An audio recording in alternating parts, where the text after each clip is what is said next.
Yes sir, my question is that किसको देख के हम बता सकते हैं कि हाँ ये जी रहा है।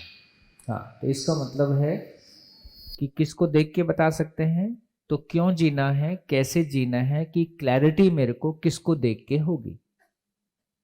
तो फाइनली हमारी तलाश इतनी ही है कि क्यों जीना है और कैसे जीना है, और किसको देख के हमको ये क्लैरिटी हो जाएगी कि ये क्यों और कैसे का क्या मतलब होता है। आखिर किसी आदमी में ही देखेंगे तो उसकी थ्योरी भी सुनेंगे, है ना।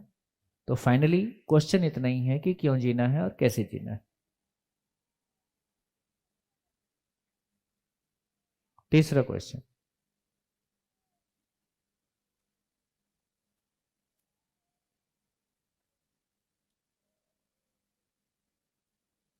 तीसरा क्वेश्चन।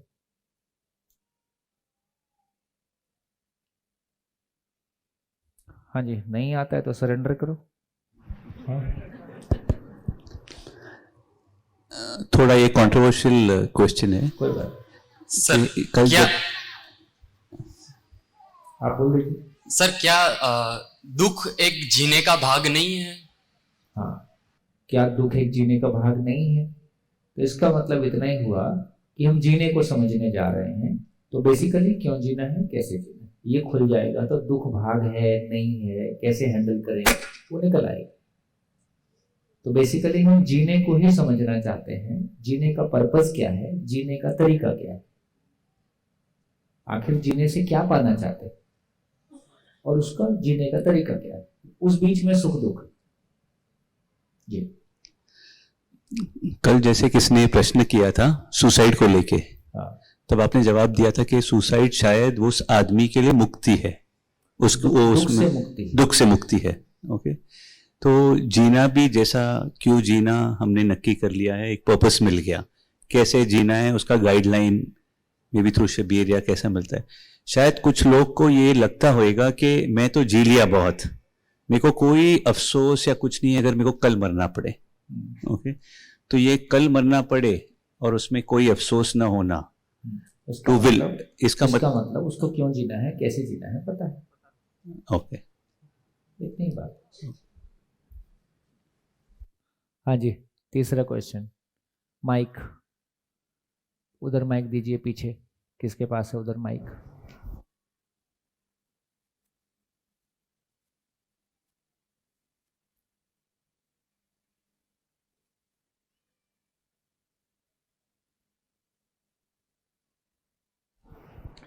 तो मानव की उत्पत्ति क्यों हुई है?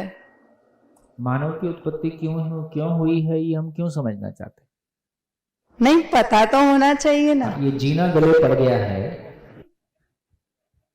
ना उत्पत्ति होती ना जीना पड़ता, ना ये झंझट होता, ना ये शिविर होता, ना ये शादी होती, ना ये बिजनेस होता, झंझट ही खत्म था।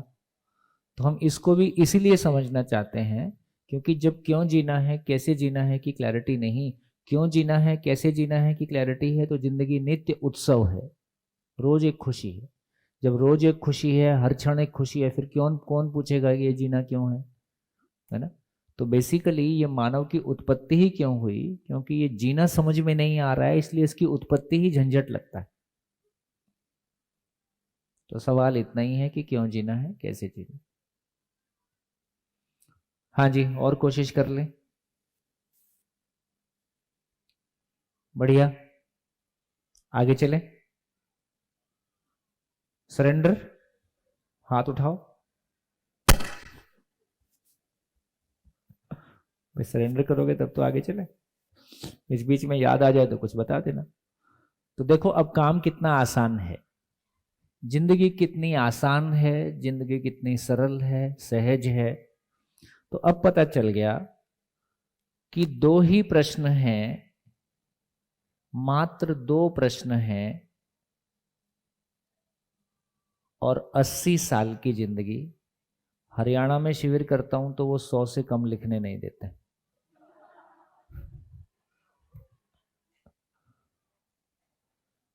तो 100 साल की जिंदगी और केवल दो प्रश्न हमारे पास हैं। सारा धर्म, अध्यात्म, परिवार, समाज, विश्व की सारी यूनिवर्सिटीज मिलके इन 2 प्रश्नों का उत्तर दे दें तो जिंदगी सफल हो जाए, मात्र इतनी। तो कहानी बहुत कॉम्प्लिकेटेड नहीं है, हमारी क्लैरिटी नहीं बन रही है, हमारा जिंदगी का एड्रेस ही गलत है, तो सारी जिंदगी भी मेहनत करेंगे और बहुत ईमानदारी से मेहनत करेंगे, जिंदगी नहीं पाएंगे क्योंकि हमारा एड्रेस गलत है।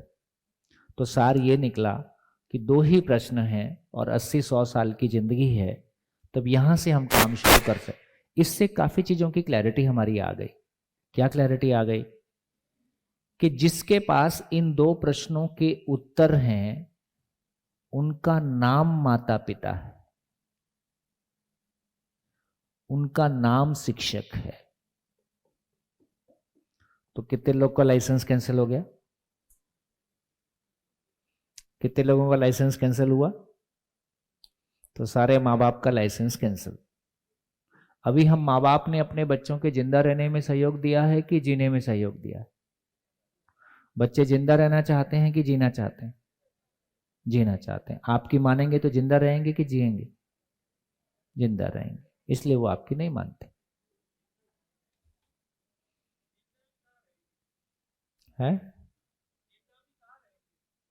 नहीं, जिंदा तो रहना चाहते हैं। आपके पास जिंदा रहने को बताने की योग्यता है।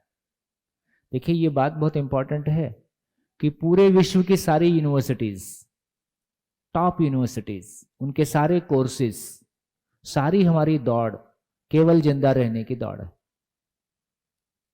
सारा धर्म और अध्यात्म, हम संवेदनशीलता की बात कर रहे हैं या संवेदनशीलता को भी चुप करके समाधि की बात कर रहे हैं? जीना ना धर्म और अध्यात्म से निकला, ना जीना विज्ञान से निकला, ना जीना शिक्षा से निकला। इसलिए आप देख लीजिए, सभी धर्मों में, सभी साधनाओं में साधकों की संख्या लगातार घटती हुई दिखाई देती है। हम साल में 3 शिविर गंगोत्री के 100 किलोमीटर के डायमीटर में करते हैं।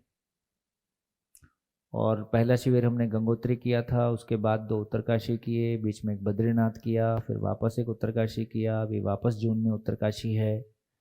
जब गंगोत्री और बद्रीनाथ जा रहे हैं तो वहाँ के लोग ये बता रहे हैं कि पहले यहाँ बर्फ में भी बहुत सारे साधक साधना में बने रहते थे। कोरोना काल के बाद तो संख्या बहुत मिनिमम हो गई। तो लगभग विश्व के सभी धर्मों में, सभी साधनाओं में मंदिरों की भीड़ केवल भौतिक कामनाओं की पूर्ति के लिए है।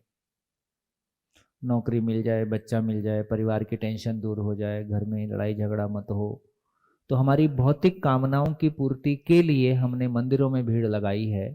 कितने लोग किसी ज्ञान की तलाश में किसी मंदिर, मस्जिद, गुरुद्वारे जाते हैं, उसको देखेंगे तो पिक्चर बहुत अलग है। तो इससे ये पता चला कि क्यों जीना है, कैसे जीना है। जिनके पास इसका उत्तर है उनका नाम माता पिता है, उनका नाम शिक्षक है। तो अभी ना माता पिता है, ना शिक्षक शिक्षक है। जो इसका उत्तर पाना चाहते हैं, जो इसके लिए इन 2 प्रश्नों के लिए जिज्ञासु हैं, उसका नाम विद्यार्थी है।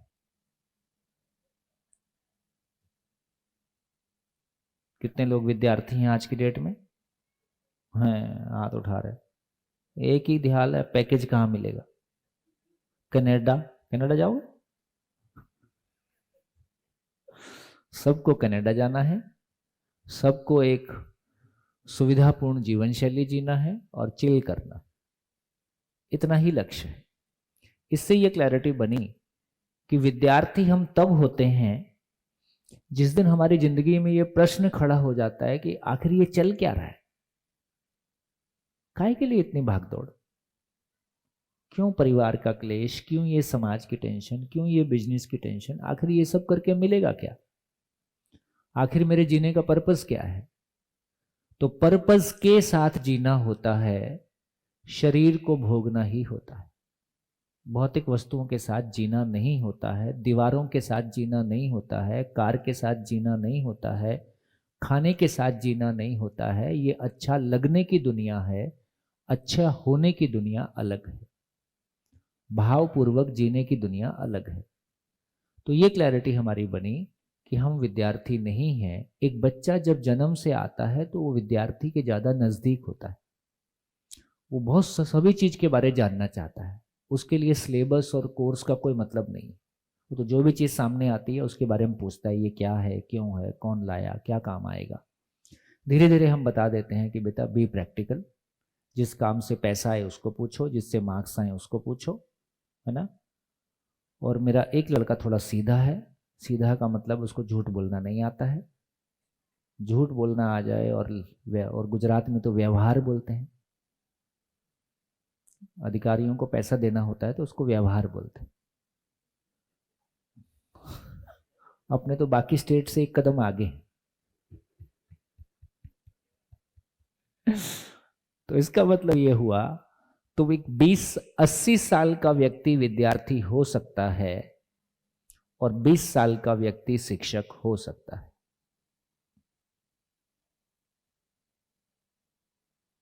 अस्सी साल में भी किसी को लग जाए यार ये जिंदगी का पर्पस क्या है, तो उसके भीतर विद्यार्थी पैदा हो गया।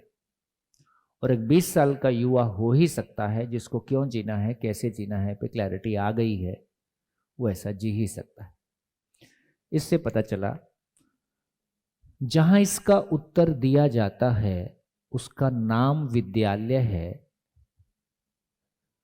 घर को विद्यालय हो जाने की आवश्यकता है, विद्यालय को घर हो जाने की आवश्यकता है। घर और विद्यालय की बाउंड्रीज तोड़ देने की आवश्यकता है। क्या मतलब हुआ इसका? क्या मतलब हुआ? बोलो, मुंबई वाले बोलो। मुंबई वालों को ज्यादा बोलना चाहिए। मुंबई वाले ही सबको बिगाड़ रहे।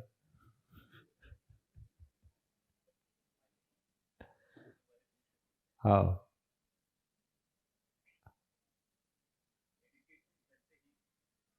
हाँ जी। माइक की ड्यूटी बच्चे सबसे अच्छा निभाते हैं। तो बच्चों को माइक दे दो, देखो कैसे फटाफट सबके पास पहुंचेंगे। कौन कौन बच्चे माइक की ड्यूटी लेना चाहते हैं? गुड, माइक ले लो। और जब भी कोई हाथ खड़ा करेगा तब उसको देना, है ना। आराम से, धीरे धीरे। बाकी समय में उसको ऑफ करके अपने पास रखना। हाँ जी, घर को विद्यालय जैसा बनाने का मतलब ये है कि घर पे भी उसी तरह से, उसी पैशन से अगर नॉलेज और सीख दी जाए जैसे विद्यालय में मिलता है, जहाँ पे परिवार भी जिम्मेदारी ले कि बच्चे को पढ़ाना जिम्मेदारी मेरी भी है, खाली पढ़ना नहीं है। देखो, एक बात कहना चाहता हूँ, हाँ। पढ़ना पढ़ाना निरर्थक काम है। पढ़ना पढ़ाना निरर्थक काम है। जितने लोग स्कूल में पढ़ाते हैं उनकी सैलरी 30 तारीख को घर आ जाए और वो स्कूल जाएं या ना जाएं इस पर कोई एक्शन नहीं होगा, तो कितने लोग पढ़ाने जाएंगे? कितने लोग पढ़ाने जाएंगे? बहुत कम। बहुत कम।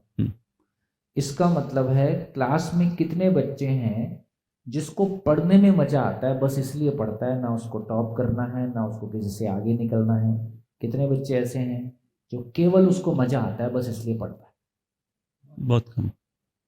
बस इसका मतलब ये हुआ कि पढ़ना पढ़ाना, पढ़ाने वाला पढ़ा के थक गया है, पढ़ने वाला पढ़ के थक गया है। और यहां ना पढ़ाने वाला थकता है ना पढ़ने वाला थकता है। इसका मतलब आदमी की जिंदगी का एक ही धंधा है, उसको सुख की तलाश। जिस चीज में सुख नहीं मिलेगा वो उसको नहीं कर पाएगा, वो उसके लिए थकाऊ कार्यक्रम है। इसका मतलब है समझना समझाना सुखदायी काम है, सीखना सिखाना सुखदायी काम है। समझने समझाने के लिए, सीखने सिखाने के लिए पढ़ना लिखना भी सुखदायी काम है। अपने आप में पढ़ने लिखने का कोई औचित्य नहीं है। तो पढ़ना लिखना कैसा है? हम बच्चे से बात कर, एक बच्चा जन्म से, बच्चा जब पैदा होता है परिवार में, वो भाषा पहले सीखता है कि ग्रामर पहले सीखता है? भाषा पहले सीखता है। वो तो बात करने ही लगता है बिना ग्रामर पकड़े। तो एक बच्चा बात करने ही लगा है। बच्चे के जीने का परिवेश उसका सिलेबस है। वो जो क्वेश्चन पूछता है वो उसकी पात्रता है। उसके क्वेश्चन का सम्मानजनक उत्तर दिया जाए, यही उसकी एजुकेशन है। कोई दिन वो एक क्वेश्चन पूछेगा, हम उसको बोल देंगे इसका आंसर किताब में लिखा होता है। अच्छा, किताब भी होती है, मैं तो नहीं पढ़ पा रहा हूँ। जिस दिन उसको लग जाए कि मेरे प्रश्नों का उत्तर किताब में होता है और किताब मेरे को पढ़ना नहीं आता है, उस दिन पढ़ना सीख लेगा। उसको आवश्यकता लगनी चाहिए ना, उसको आवश्यकता है नहीं। उसकी नन्ही उंगलियों में पेंसिल डाल डाल के उंगलियां टेढ़ी कर दी हैं। ये अत्याचार हुआ कि नहीं हुआ? इसका मतलब ये हुआ कि बच्चा बोलना पहले चालू करता है, लिखना बाद में चालू करता है। तो लिखना और पढ़ने की उसको आवश्यकता पहले महसूस हो, वो कब होगी? तो सही अर्थों में किसी परिवार में बस सबसे बड़ी गिफ्ट है बच्चों को कि उस घर के माँ बाप, उस घर के बड़े लोग किसी श्रेष्ठ आचरण के साथ जीते हुए उस बच्चे को दिखाई देते हैं। बच्चा खाना पीने खाने नहीं आया है।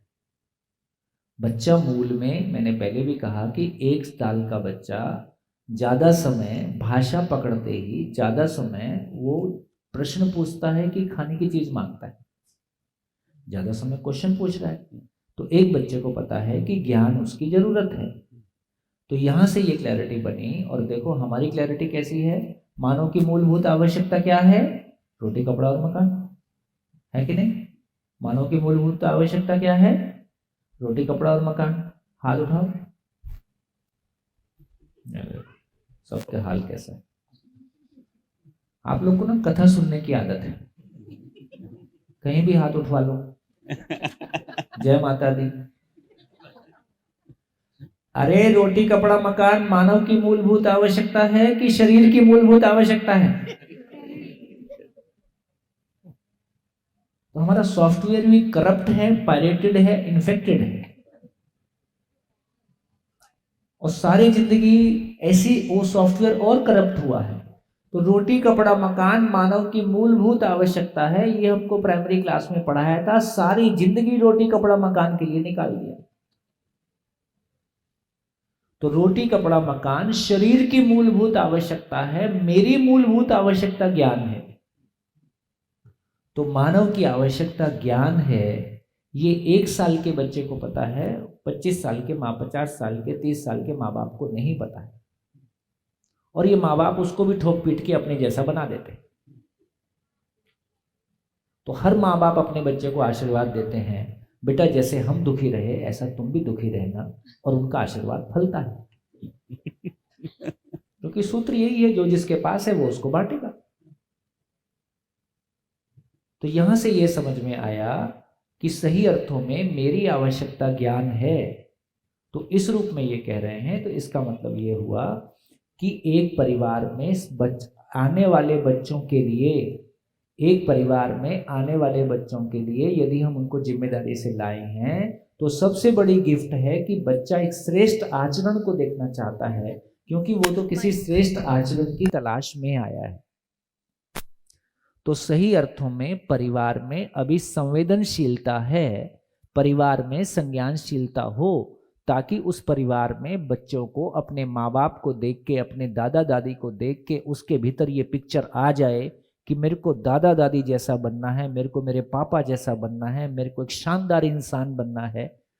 अभी शानदार इंसान बनने का ख्वाब आता है कि सेलिब्रिटी बनने का ख्वाब आता है? अभी इंजीनियर बनने का ख्वाब आता है, डॉक्टर बनने का ख्वाब आता है ना? अभी हमारी भाषा जिंदा रहने की भाषा है। हम किसी परिवार में जाते हैं, उस परिवार में कोई बच्चा मिलता है तो हम उससे कैसे बात, क्या है, कितने बड़े हो गए, कौन सी क्लास में पढ़ते हो, धीरे से पूछ लेते हैं, बड़े हो के क्या बनोगे। अब उसकी जिंदगी में जहर डाला, बड़े हो के क्या बनोगे उससे क्या मतलब है अभी इस बात का, और आपने बन के कौन सा तीर मार लिए। तो एक बच्चे से क्या पूछें? जिंदा रहने की भाषा है कि क्या बनोगे, जीने की भाषा आ जाएगी तो एक बच्चे से क्या पूछेंगे? बताओ क्या पूछेंगे? अभी तक तो यही पूछते आए हैं, क्या बनोगे। उसको बेचारे को पता ही नहीं है बनने का मतलब क्या होता है, जबरदस्ती उसको कंफ्यूज कर रहे, कंडीशनिंग डाल रहे।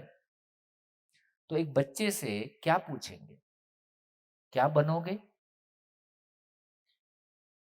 जीने की भाषा होगी तो क्या पूछेंगे?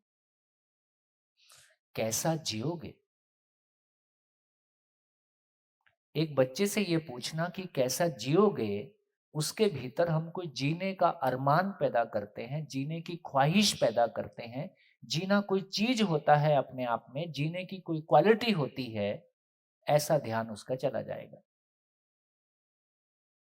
बनना इंपॉर्टेंट नहीं है, होना इंपॉर्टेंट है।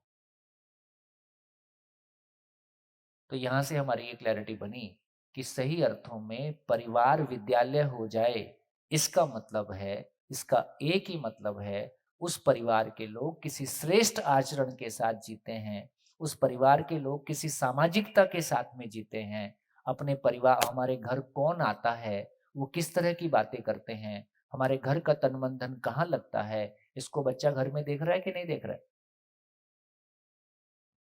हाँ जी, माइक दीजिए इनको। हेलो, नमस्कार भैया जी। कहाँ से? मैं मेहुल पटेल, पालमपुर, गुजरात से प्रोफेसर हूँ। कल गोष्ठी के दौरान एक प्रश्न आया था, शाम को हमारी एक बहन ने पूछा था, अभी हम जो बात कर रहे हैं श्रेष्ठ आचरण की, उन्होंने पूछा कि बच्चे को हम श्रेष्ठ आचरण सिखाते हैं। हमारा गोष्ठी ग्रुप 8 नंबर का था, और बच्चा वो जाके अपने दोस्तों के साथ करता है, और सामने उसके दोस्त उस तरह का आचरण नहीं करते हैं, जैसे कि झूठ नहीं बोलना है, कोई गेम खेल रहे हो तो, और वो बच्चा वापस आके मुझसे कंप्लेन करता है कि मैं ऐसा कर रहा हूँ जैसे तुम बोल रहे हो, पर सामने वो नहीं कर रहा है, तो मैं क्या करूँ, परेशान हो रहा है।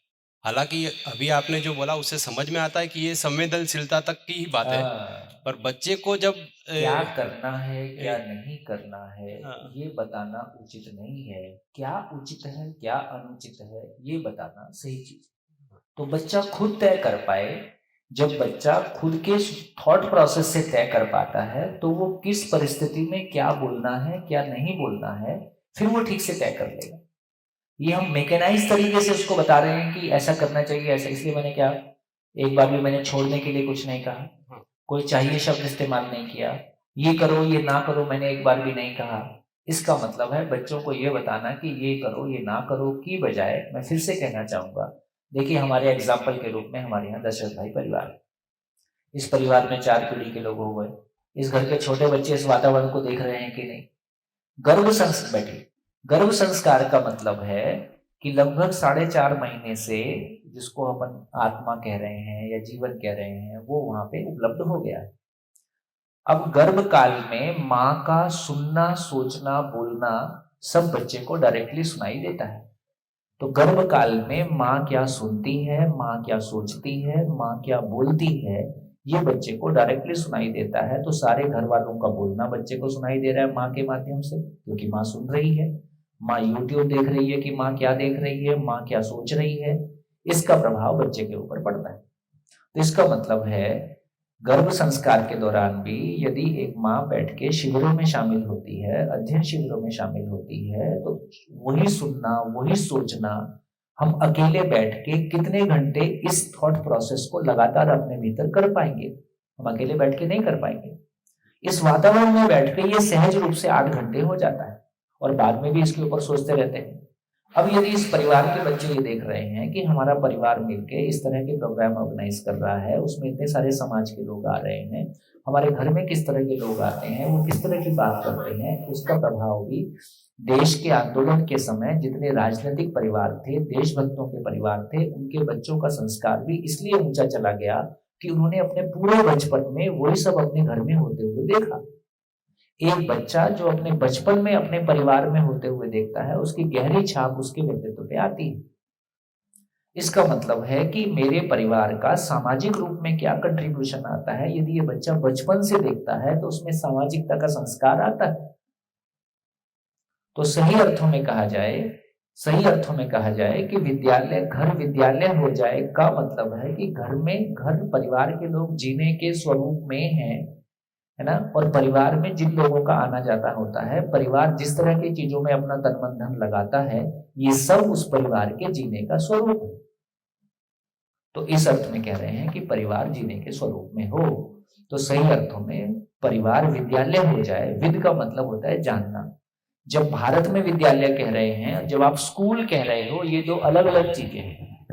भारत में विद्यालय का मतलब है विद का मतलब जानना, जानने का मतलब है जिंदगी को जानना।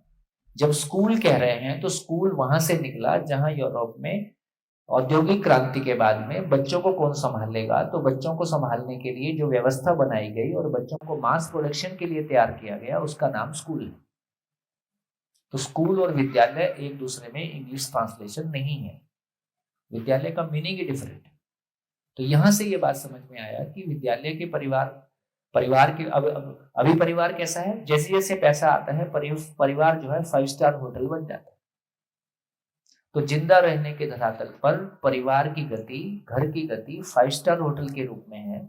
जीने के स्वरूप में परिवार की गति एक आचरण के रूप में जीता हुआ परिवार जो सामाजिक रूप से अपने कंट्रीब्यूशन को करता हुआ है, इसको बच्चा देखता है। और विद्यालय के परिवार हो जाने का क्या मतलब है, विद्यालय परिवार हो जाए इसका क्या मतलब है, बोलो। बच्चे लोग बोलना चाहते हैं तो बोलो। विद्यालय परिवार हो जाए इसका क्या मतलब है? जो परिवार भाव है, विद्यालय मैकेनिकल हो गया है, पढ़ाने वाला पैसे के लिए पढ़ाता है, बच्चा वहां, बच्चे ड्रॉप आउट नहीं है। आपकी जानकारी के लिए, आपको पहले से भी पता होगा, लगभग इस देश में पैदा होने वाले बच्चों में से केवल 10% किसी कॉलेज में एडमिशन लेते हैं। 90% बच्चे 12वीं तक ड्रॉप आउट हो जाते हैं, 12वीं तक। हाँ, ये डाटा है। और जितने कॉलेज चलते हैं उसमें से 70% किसी काम के नहीं है, वो दुकान है डिग्री बांटने की। तो आप समझ लीजिए कि हायर एजुकेशन की स्थिति इस देश में कैसी है। तो इसका मतलब ये हुआ, जब टीचर का मोटिवेशन केवल पैसा है, उसका बच्चे के साथ कनेक्ट नहीं बनता है। जब एक बच्चा क्लासरूम में जाता है, टीचर की बॉडी लैंग्वेज और टीचर के बात करने का तरीके में कोई प्यार नहीं टपकता है, अपनापन नहीं टपकता है, तो बच्चा क्लासरूम के साथ में अपने आप को कनेक्ट नहीं कर पाता। कनेक्ट नहीं कर पाता है तो वो जिसके साथ वो कनेक्ट नहीं कर पा रहा उसको सुनेगा क्या, इसलिए उसको क्लास में इंटरेस्ट भी क्या आएगा। इसलिए बच्चे को क्लासरूम में इंटरेस्ट नहीं आ रहा है। और हमने वातावरण ऐसा बना दिया है कि उसके साथ के लोग उसका बुलिंग करते हैं, उसकी रैगिंग करते हैं। स्कूल में होने लगा है, कौन कौन सी गाड़ी से आया, कौन किसके कपड़े कैसे, किसकी गाड़ी कैसी, कौन कितना बड़ा आदमी, किसी की घड़ी कैसी, किसी के कपड़े कैसे। चर्चा इस बात की है, क्योंकि हमारे बीच में भी चर्चा वही है। हम बड़े लोग क्या कर रहे हैं, हम बड़े लोग भी एक दूसरे को अपनी गाड़ियां दिखा रहे हैं, एक दूसरे को अपने कपड़े दिखा रहे हैं, एक दो हमारे को दिखा, आचरण दिखाने के लिए होता तो आचरण दिखाते। जब आचरण दिखाने के लिए नहीं है तो कपड़े दिखा रहे, शक्ल दिखा रहे, अपने गाड़ियां दिखा रहे, अपने मकान दिखा रहे। हम बड़े लोग खाली हैं, बच्चा हमारे व्यवहार का आईना है। बच्चा मां के पेट से कोई गलती लेके नहीं आया। इसका मतलब यह हुआ, विद्यालय को परिवार हो जाने की आवश्यकता है और परिवार को विद्यालय हो जाने की आवश्यकता है। कितने लोगों तक बात पहुंची? बढ़िया हो गया। तो यहां से हमारे लिए एक यात्रा निकलती है कि हमारे परिवार का स्वरूप कैसा हो। ये हमारे बच्चों के लिए, फिर से कहना चाहता हूं, बच्चों को लैपटॉप दे दिया, महंगी महंगी चीज खरीद के दे दी, हमको लगता है कि हमने बच्चे को बड़ा कंट्रीब्यूट कर दिया। जितना बच्चा साधन से खेलेगा उतना संबंध से दूर जाएगा। जितना बच्चा संबंध में जिएगा उतना साधन का सदुपयोग करेगा। हाँ, नमस्कार सर, सबको नमस्कार। बहनों को बोल रहे हैं परिचय। सभी को नमस्कार। मैं मधु, बीकानेर राजस्थान से है। सर, इसी संदर्भ में, जीना और जिंदगी के संदर्भ में और यहाँ विद्यालय और घर के संदर्भ में मैं ये पूछना चाह रही कि घर में अनुशासन का क्या महत्व है? कोई महत्व नहीं, क्योंकि अनुशासन के दौरान हम कहते हैं कि आपको जल्दी उठ के पढ़ना है, जल्दी। सब बेकार की बात। अनुशासन के नाम पे हमने बच्चों की सोचने की क्षमता को कुंद किया है। तो क्या मैं सर यहाँ ये पूछना चाहूँ, मैकेनिकल टॉय नहीं है, बच्चे कोई मैकेनिकल चीज नहीं है, ये करो ये ना करो, इतने बजे उठो इतने बजे सो। मेरे को लगता है कि इसमें हमको जब जीने की बात आएगी तो हम कितने बजे सोते हैं, हम कितने बजे उठते हैं, हम दिन भर क्या करते हैं, हमारी जीवन शैली कैसी है, हमारा संवाद कैसा है, संवाद पूर्वक उसको ये समझ में आ जाए कि सुबह उठना उचित है। उसको तब तक- उद्देश्य बताना है हाँ। कि सुबह उठने से उद्देश्य जल्दी सुबह उठने उठने का नहीं बताना है, उद्देश्य जिंदगी का बताना है। हमको जिंदगी का उद्देश्य पता नहीं है, हम टाइम मैनेजमेंट की बात करते हैं। तुम कर लो जितना टाइम मैनेजमेंट करना है, कुल मिला के तुम्हारे लिए भूतकाल की पीड़ा, वर्तमान से विरोध, भविष्य की चिंता इकट्ठी होनी है। जब जिंदगी के लक्ष्य का पता नहीं है तो टाइम मैनेज करके आप टाइम इज मनी ही कर सकते हो, और वो मनी आपके परेशान होने के काम आएगा। पहले आपने उस मनी को कमाने के लिए बहुत सारे लोगों को परेशान किया, फिर वो उस मनी से आपके बच्चे बिगड़ेंगे, फिर उस मनी को इन्वेस्ट करके उसको और ज्यादा बनाओगे, और ज्यादा बनाने के बीच में 2-4 जगह कहीं लॉस आएगा। तो कुल मिला के मनी का इंपॉर्टेंस उतना ही है कि वो हमारे जिंदा रहने के काम आता है। उससे ज्यादा मनी का सदुपयोग नहीं करेंगे तो वो आपके लिए समस्या बनेगा। धीरे से इस बात को समझेंगे। लेकिन इससे ये क्लैरिटी हो गई कि ये डूज एंड डोंट्स में बच्चे नहीं चलेंगे। बच्चे बोलते हैं ना, माँ बाप ने पका दिया, क्या बोलते हैं, दिमाग का दही कर दिया, है ना। ऐसी ऐसी चीजें बच्चे यूज करो कि हमारा टेप रिकॉर्डर टाइप बोलते वही बात बार बार बोलते रहते। हमारे पास सही अर्थों में संवाद करने की योग्यता नहीं है। इसलिए मैंने कल भी कहा, हमारे पास वस्तु भाषा है, मानव भाषा नहीं है। वस्तु भाषा मतलब आज क्या बनेगा, कितने बजे जाओगे, कितने बजे आओगे, है ना। हम मैकेनिकल बातें कर रहे हैं, हम जिंदगी को लेके कोई बात परिवार में नहीं कर रहे हैं। इसलिए कहता हूं, अनुशासन ठीक है कि स्वानुशासन ठीक है। हम बड़े लोग स्वानुशासन में हैं, हम बड़े लोग स्वयं अनियंत्रित रहते हुए बच्चों को नियंत्रित करने का प्रयास कर रहे हैं। हमारे आचरण को देख के वो पहचान लेते हैं, तुम्हारे नहीं सुनना, बाकी सब ठीक है। क्योंकि हम जितना कुछ बोल रहे हैं हम उसके विपरीत आचरण कर रहे होते हैं। यहां से वो गैप क्रिएट होना शुरू होता है, रिएक्शन आना शुरू होता है कि आप हमको कंट्रोल करने की कोशिश कर रहे हो। हम जिंदगी नहीं जी पाए, मैं आईएएस नहीं बन पाया तो मेरा बच्चा आईएएस बन जाए। हम उनको उनकी जिंदगी भी जीने नहीं देते, हम उनको उनकी जिंदगी भी जीने देना नहीं चाह रहे। उनकी जिंदगी में भी घुस के हम अपनी महत्वाकांक्षाओं को जीना चाहते हैं। वो क्या करना चाहता है, वो क्या सोचना चाहता है, वो अपनी जिंदगी कहाँ ले जाना चाहता है, उसकी जर्नी क्या है, ऐसा हमारी कोई समझ कहाँ है। हम तो लोग क्या कहेंगे और पड़ोसियों को कैसे चमकाना है, उसके लिए भी तमाम तरह के जो कुछ भी परिवार में होता है वो आपकी जानकारी में। बढ़िया हो गया। हाँ जी। हेलो, सबको वंदन। मेरा नाम नीलेश पटेल है। मैं पिराना संघ शिविर थे ना, वही संस्था में रहता हूँ, और हमारा गुरुकुल है, वहाँ अकाउंट डिपार्टमेंट का मैं हेड हूँ। बात मेरी यही है कि मैं शिक्षकों टीचर्स के साथ ज़्यादा बैठता हूँ। हम लोग साथ में रहते हैं, बराबर। तो शिक्षक का यही टेंशन है कि आजकल बच्चे ऐसे नहीं है कि पढ़ना उनको स्वीकार्य है या तो पढ़ना जरूरी है। वो बच्चों को दोष देते हैं। देखिए, एक और बात समझने की है, मेरे को लगता है कि हम सब इस बात को एक्नॉलेज करेंगे। बच्चों का maturity level, YouTube, TV, news, information, इतना कुछ बच्चों के पास उपलब्ध हो गया है कि हमारा सिलेबस उनके सामने आउटडेटेड हो गया है। ये बात ध्यान में आ रही? बच्चे का मैच्योरिटी लेवल ज्यादा है, सिलेबस उसके सामने छोटा पड़ता है, या सिलेबस में उसके साथ वो कनेक्टिविटी नहीं बना पा रहा है कि वो उसको क्यों पढ़े। जब तक ये कनेक्टिविटी नहीं बन रही है, आप जॉब क्यों कर रहे हो? क्योंकि आपको पैसा मिलता है। मैंने कहा कि यदि सारे टीचर्स को 30 तारीख को सैलरी उनके अकाउंट में पहुंच जाए, वो स्कूल आए या ना आए, कितने % टीचर स्कूल जाएंगे? आप बताइए, कितने % टीचर स्कूल जाएंगे? बहुत कम। बहुत कम मतलब 5%, 10%, 20%? क्या लगता है? जिसको पढ़ाने में मजा आता होगा वो जाएगा। और कितने % टीचर होते हैं जिनको पढ़ाने में मजा आता है? 2 या 5। ये बिल्कुल सही डेटा है।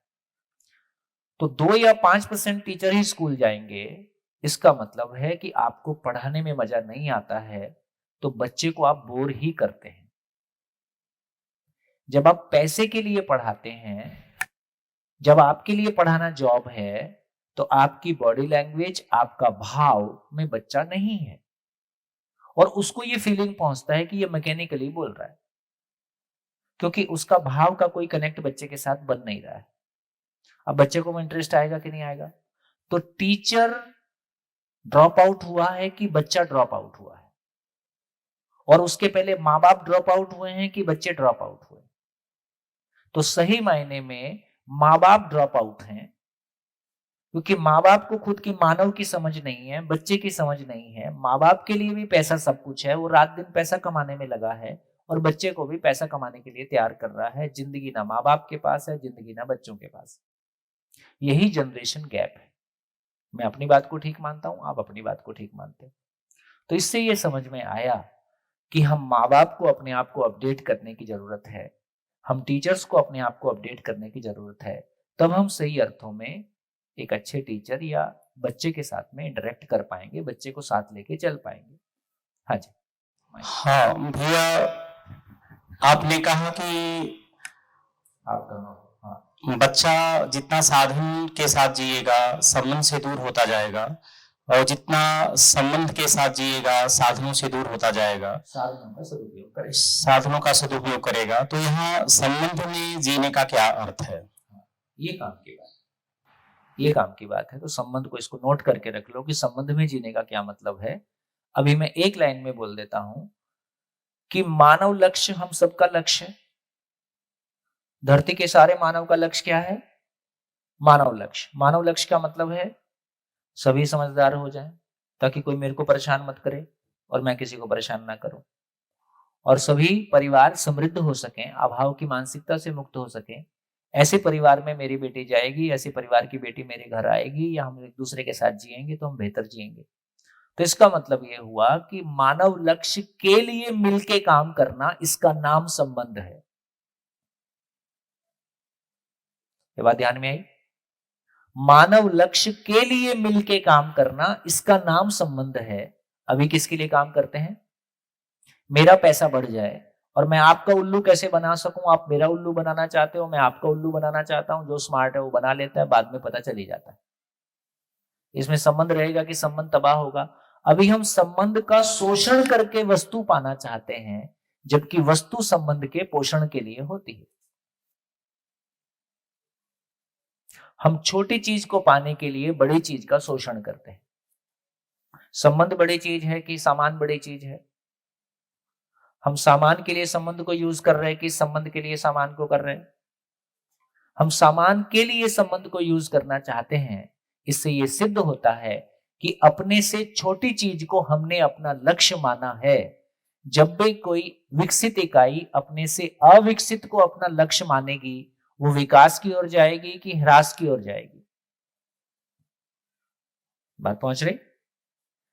मैं जितना हूं इसलिए अपने से बड़े लोगों से दोस्ती करने का रिवाज है।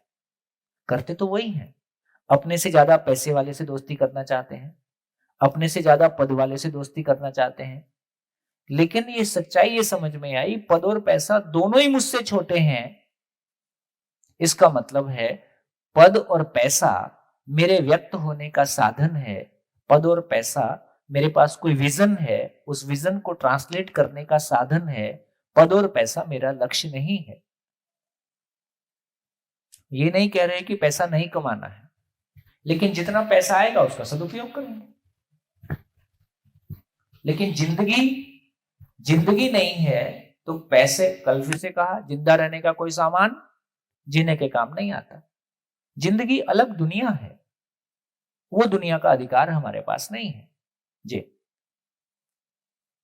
कुछ कहना चाह रहे आप?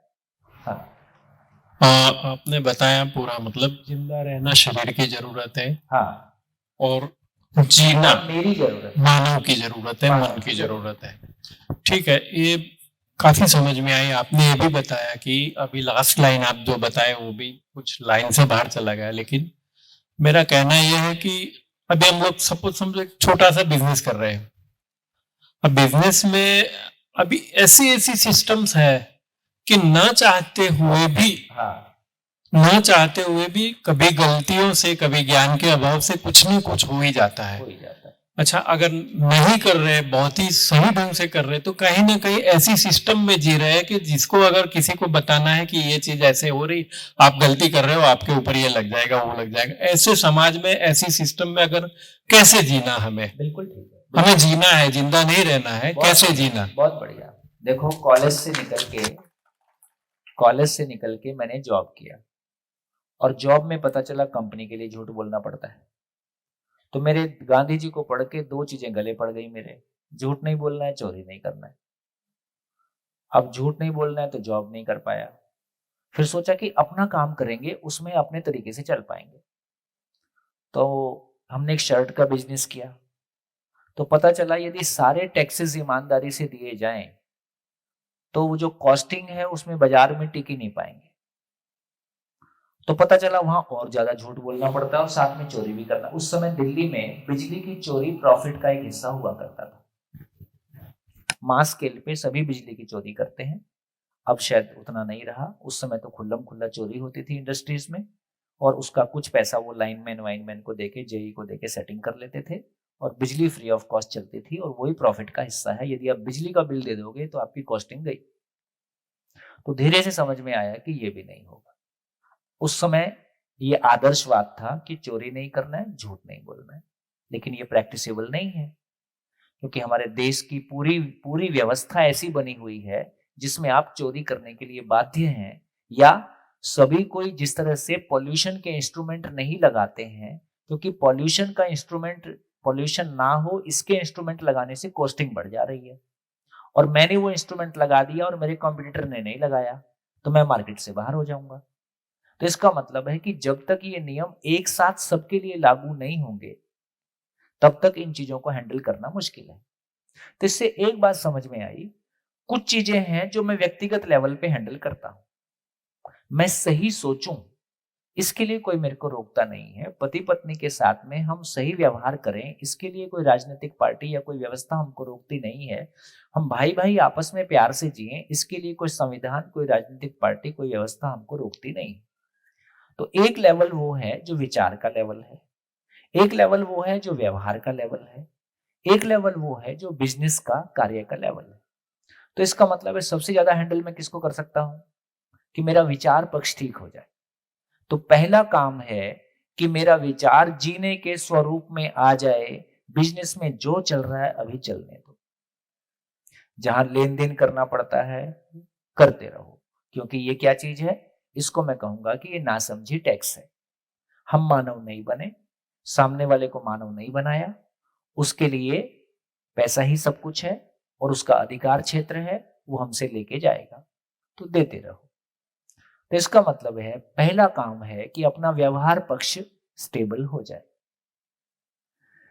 दूसरा काम है पहला काम है विचार पक्ष स्टेबल हो जाए। दूसरा काम है कि परिवार और टीम के साथ में व्यवहार पक्ष आ जाए। तीसरे लेवल का काम है, ये व्यवसाय के लेवल पे जो चीजें बदलेंगी, ये पूरे राजनीतिक परिवर्तन के साथ बदलेंगी, ये पूरी व्यवस्थाओं के साथ बदलेंगी, वो मेरे आपके हाथ में अभी नहीं है। तो वहां हम कुछ ऐसा कर भी रहे हैं तो उसके लिए अपराध बोध की आवश्यकता नहीं है, जो कुछ करना है कर लो।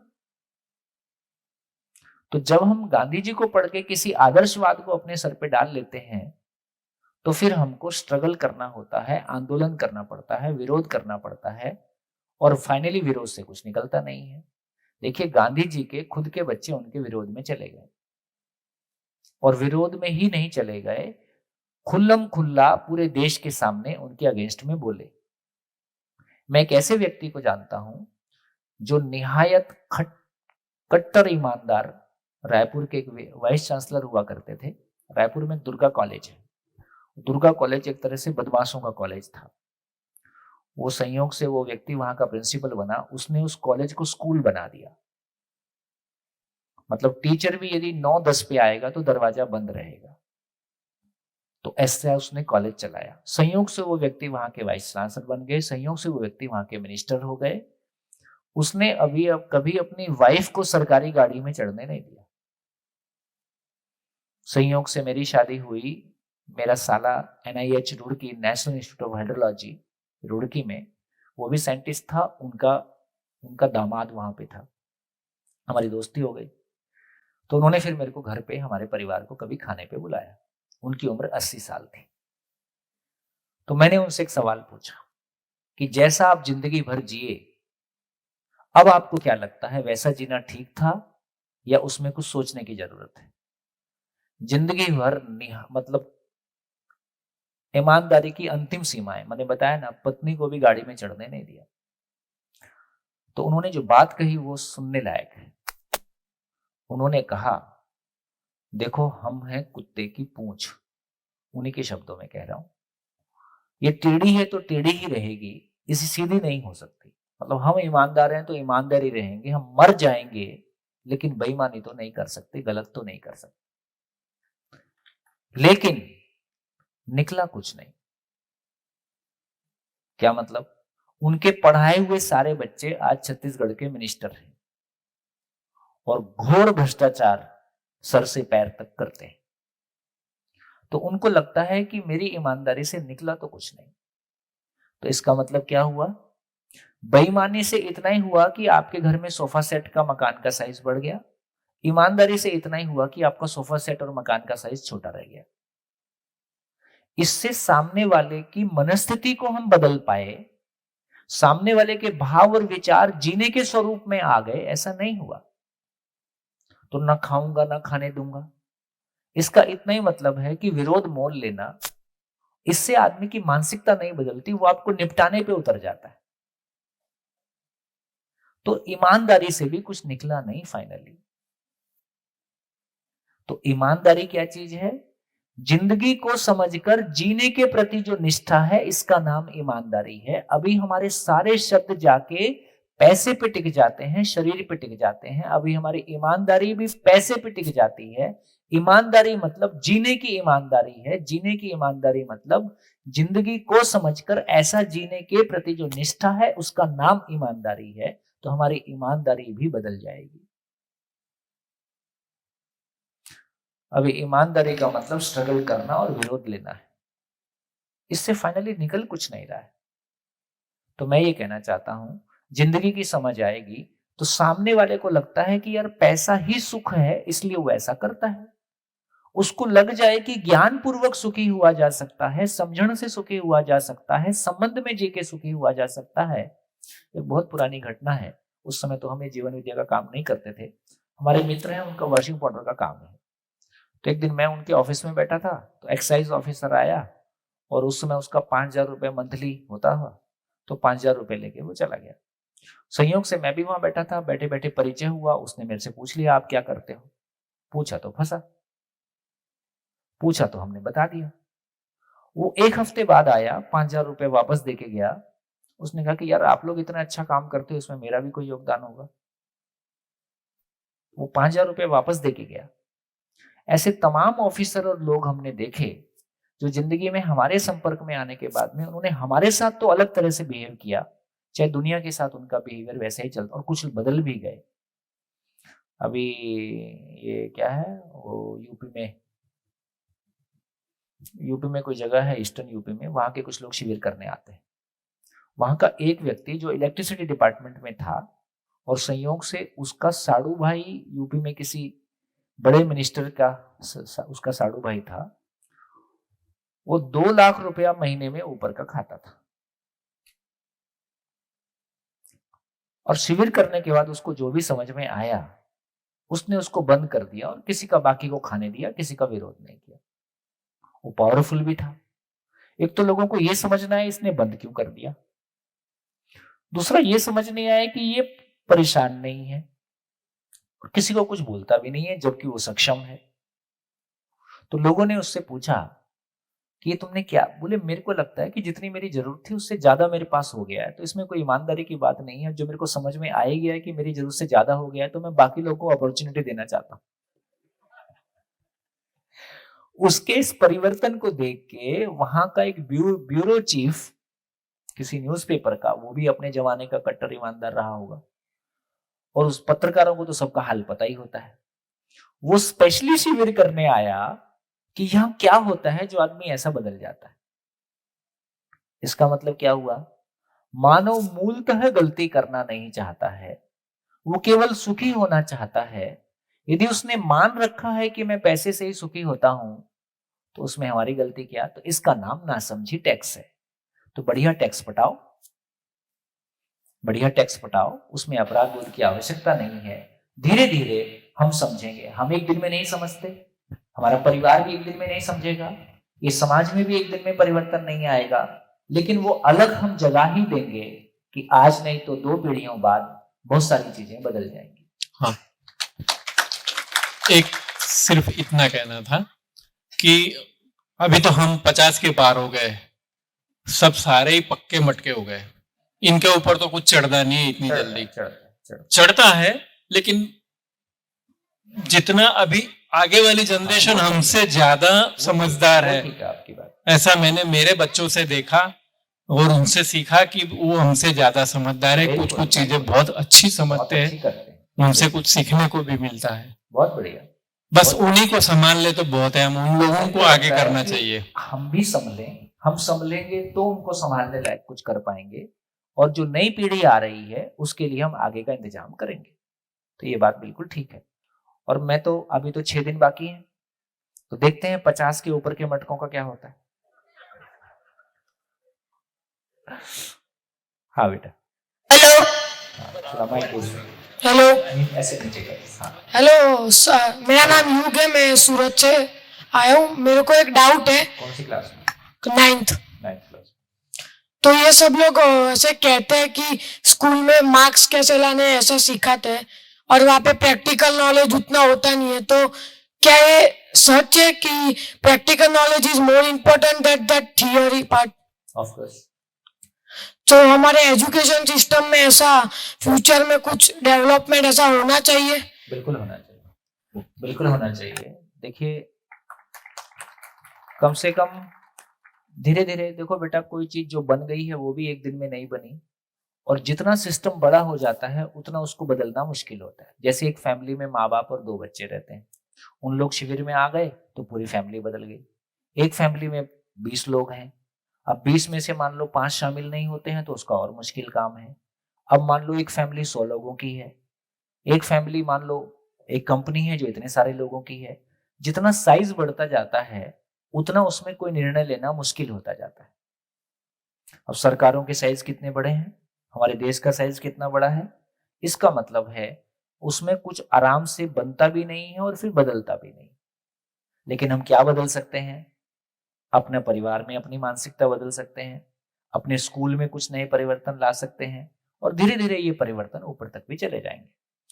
दिल्ली स्कूल एजुकेशन में जो हम छोटा सा कर पाए, उसमें क्लास 8 तक मन भरने की शिक्षा, क्लास 8 के बाद मन भरने के साथ साथ पेट भरने की शिक्षा।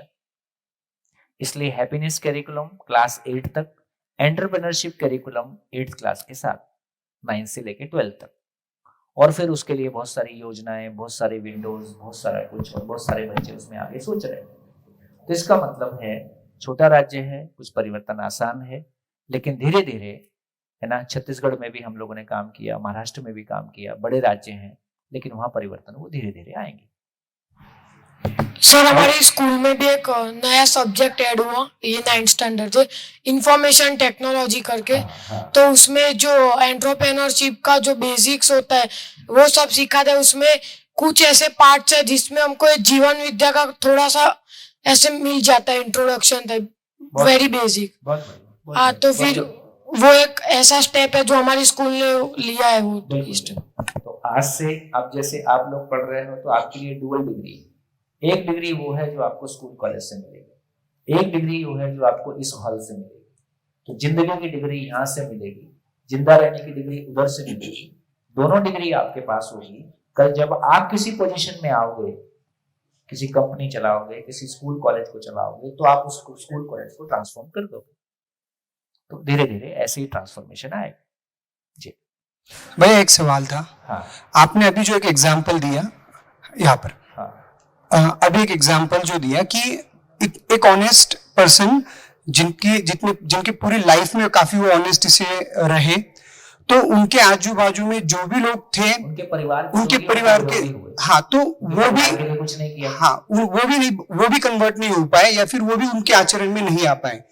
तो यहाँ पे सवाल ये उठता है कि बदलना तो मतलब खुद को ही है, समझना खुद को ही है, हर किसी को। तो फिर हम संज्ञानशीलता तक कैसे पहुंचेंगे? वही फिर से इस बात को समझिए। जब मैं केवल ये कहता हूं कि भाई पैसा नहीं लेना है, इसका मतलब मैं बाय डिफॉल्ट ये कह रहा हूं कि गरीबी में जीने को स्वीकार करो। तो कोई व्यक्ति का स्टेट ऑफ माइंड ऐसा हो सकता है उसकी अपनी जर्नी के कारण, जिसको हमने कल चर्चा किया था कि साधन की कमी उसके पास है पर उसको अपनी तरफ से नहीं लगती है, और उसको ऐसा जीने को, ईमानदारी से जीने को वो कोई बड़ी चीज मानता है, उसके लिए सारी जिंदगी कष्ट में रह लेता है। ऐसा माइंडसेट हर व्यक्ति में मल्टीप्लाई करेंगे क्या? ये हर व्यक्ति में मल्टीप्लाई नहीं हो सकता है। लेकिन हर व्यक्ति में क्या मल्टीप्लाई हो सकता है? ना साधन की कमी हो, ना संबंध की कमी हो, ना अपने भीतर उत्सव की कमी हो। इसको तो सभी चाहेंगे। तो जो ईमानदारी जैसे आदर्श मापदंड सब में मल्टीप्लाई नहीं किए जा सकते हैं, इसलिए समय के साथ साथ ईमानदार लोगों की संख्या घट रही है कि बढ़ रही है? घट रही। तो यहां से ये क्लैरिटी हुई। अब तक हमने आदर्श को अच्छाई माना, हमारे पास अच्छाई का भी कोई क्लियर कट मापदंड नहीं है। जैसे मैंने मेरी जिंदगी में मान लिया, मेरे को कहां पहुंचना पड़ा, झूठ नहीं बोलना, चोरी नहीं करना, इसको मान लिया। मान लेने के बाद ना नौकरी कर सका, ना व्यवसाय कर सका, अपने परिवार के साथ ठीक से नहीं जी पाया, अपने 1 साल के बच्चे को लेके बस्तर के उन जंगलों में जाना पड़ा जहां मेरा सरकार से आमना सामना ना हो। और ये तो जीवन विद्या मिल गई तो बच गया, नहीं तो पता नहीं मैं सुसाइड करता या मैं नक्सली होता, कुछ तो होता। क्योंकि जिंदगी उस मोड़ पे चली गई थी जहां से रिवर्सल नहीं था। तो मैं वापस तो मेन स्ट्रीम में आने लायक नहीं बचा। तो या तो मैं उस प्रतिक्रिया में नक्सली हो जाता, या मैं उस प्रतिक्रिया में डिप्रेशन में चला जाता। और मैंने ऐसे तमाम लोगों को उन्हीं बस्तर के जंगलों में, जो बड़े शहरों से किसी कुछ अच्छा करने की तलाश में आए, उनको मैंने डिप्रेशन में जाते हुए देखा। संयोग से हमको ये रास्ता मिल गया तो हम बच गए। तो जो अच्छाई करने के लिए चले थे वो डिप्रेसिव मोड में चले जाते हैं, क्योंकि बदलता कुछ नहीं है। ये बात ध्यान में आई? तो इसका मतलब ईमानदारी करने से भी कुछ नहीं होगा, समझदारी से होगा। समझदारी को समझेंगे। हाँ जी, माइक। मैं प्रोफेशन से कॉलेज लेक्चरर हूँ, तो एज ए टीचर मुझे इतना मौका नहीं मिलता। हो सकता कि जैसे पैसों का लेन देन हो, कुछ ऐसा नहीं होता है, तो इस हिसाब से मैं ईमानदार हूँ। लेकिन कई बार ऐसे होता है कि प्रैक्टिकल में मार्क्स के लिए हमारे पास सिफारिश आती है, और सिफारिश हम जैसे उन्होंने कहा वैसे हम उनको एक्स्ट्रा मार्क्स दे भी देते हैं। लेकिन गलत है, पर उस गलत के प्रति मुझे कोई गिल्ट क्यों नहीं फील होता है? जबकि मेरा सोचना ऐसा, अगर मैं पैसे लेकर अगर मार्क्स किसी को एक्स्ट्रा दूंगी तो वो मेरे लिए गिल्ट है, पर एज ए सिफारिश मैंने उसको नंबर एक्स्ट्रा दे दिया तो मुझे उसका जैसे दुख है या वो नहीं महसूस होता है। तो क्या मेरी ईमानदारी का लेवल वही है? नहीं, वह लिमिट है मेरी? थोड़ा सा कम है। भाई आपने एक अयोग्य बच्चे को एक योग्य बच्चे से आगे निकाल दिया जी, और उसके आधार पर उनको डिफरेंशिएट किया जाएगा जी। तो यदि ऐसे देखेंगे तो कुछ अन्याय तो हमने किया जी, अन्याय किया, लेकिन उसको हम अन्याय जैसा नहीं मान रहे, नहीं मान रही हूँ मैं। किसी के लिए फेवर कर दिया, हाँ ऐसा जी, मान रहे हाँ, हैं। मैं उसको भूल गई हूँ। मैंने बड़ी पिक्चर नहीं बना के देख रहे हैं, छोटी जी। पिक्चर में देख रहे हैं तो थोड़ा ठीक लग रहा है। थोड़ी बड़ी पिक्चर बनाओगे तो पकड़ में आ जाएगा। तो क्या वहां उसमें मेरी निष्ठा, तो इससे अच्छा है सबको 5 नंबर बढ़ा दो। सबको 5 नंबर बढ़ाऊंगी तो उसके जो 5 नंबर बढ़ाए हैं वो बड़े के समान नहीं होंगे। ये हो गया। हाँ जी। इसलिए हमने किसी के साथ अन्याय किया है अन्याय, पर मुझे ऐसा क्यों नहीं लग रहा? जबकि अगर मैं सिर्फ पैसों का अगर करूं तो वो मुझे लगता है कि वो गलत ज्यादा होगा। हमने मान रखा है, मान रखा है मैंने कहा ना। हाँ जी, कि किसी ने ये मान लिया कि मैं शादी के बाद भी पोस्ट मैरिटल रिलेशनशिप कर सकता हूँ और ये मेरी स्वतंत्रता के लिए मेरी आवश्यकता है, इसमें कुछ गलत नहीं है। मैंने मान लिया। जैसे किसी बच्चा, वो कोई बच्चा ना वो नशा करता हुआ पकड़ा गया, आपको पता नहीं है, मेरे दोस्त तो दिन में 6 बार करते हैं, मैं तो महीने में 1 ही बार करता हूँ। हाँ जी। तो उसने मान रखा है कि 30 दिन करना गलत है, एक दिन करना गलत नहीं।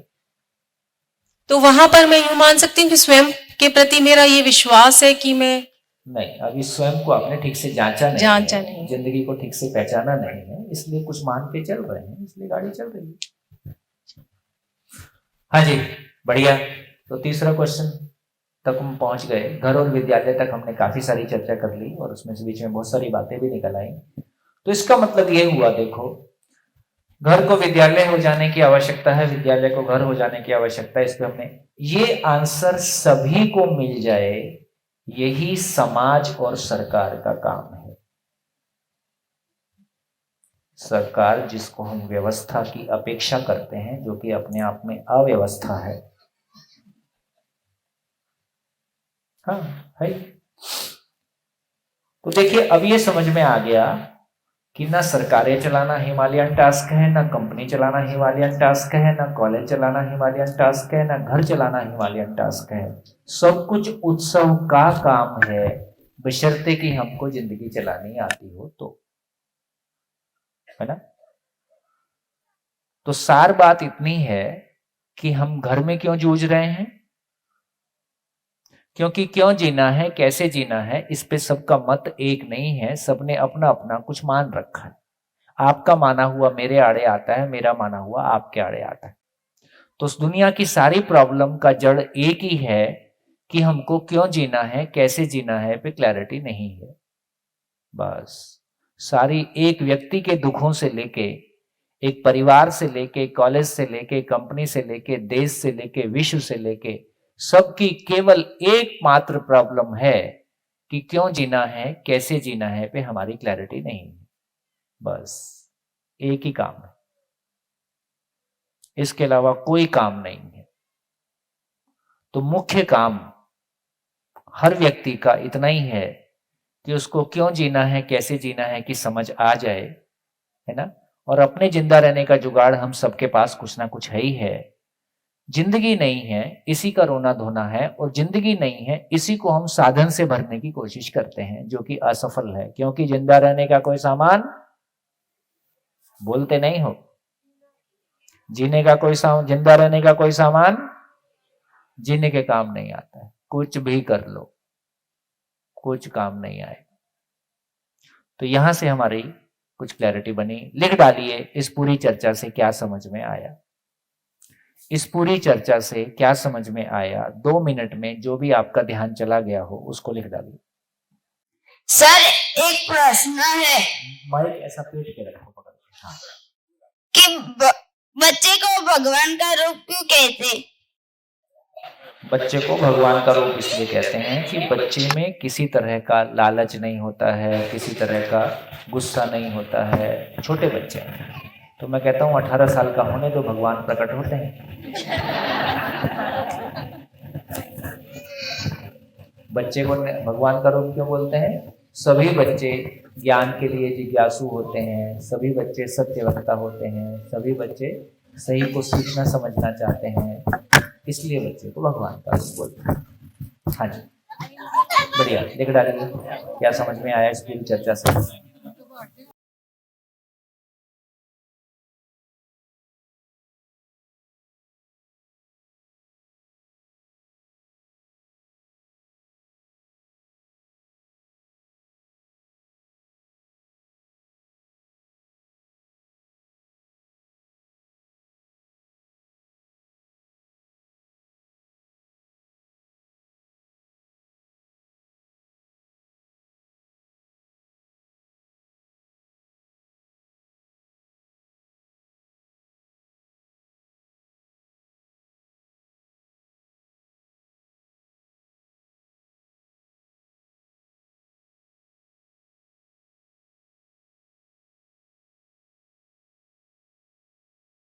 नमस्कार, मैं विनायक अहमदाबाद से आया हूँ।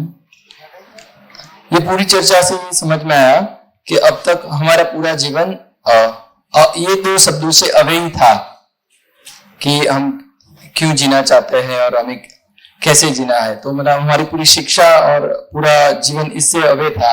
तो हम आने वाला जो जीवन है वो इससे टूवर्ड्स जाए और हम ये सर्च करें तो हमारा जीवन और बेहतर रहेगा। जी, और कुछ जीवन एक उत्सव है, उसे उत्सव की तरह जीना चाहिए। बढ़िया बढ़िया। और कुछ प्रैक्टिसेबल बनना चाहिए, जहाँ प्रैक्टिसेबल मतलब प्रैक्टिसेबल बनना है, और घर को जैसे परिवार में विद्यालय में जैसे रहते हैं और विद्यालय में परिवार जैसा व्यवहार रखना है। बढ़िया। और कुछ भाई क्यों जीना है, इसका फिर आंसर मानव लक्ष्य को पाने के लिए जीना है, ऐसा ही होगा फिर। हाँ ठीक है, बढ़िया कनेक्ट कर हाँ हाँ जी। वस्तु के साथ नहीं बल्कि पर्पस के साथ जीना है, और श्रेष्ठ विचारों के साथ जीने का प्रयत्न करना है। ठीक है, पीछे माइक। हाँ जी, बोलिए।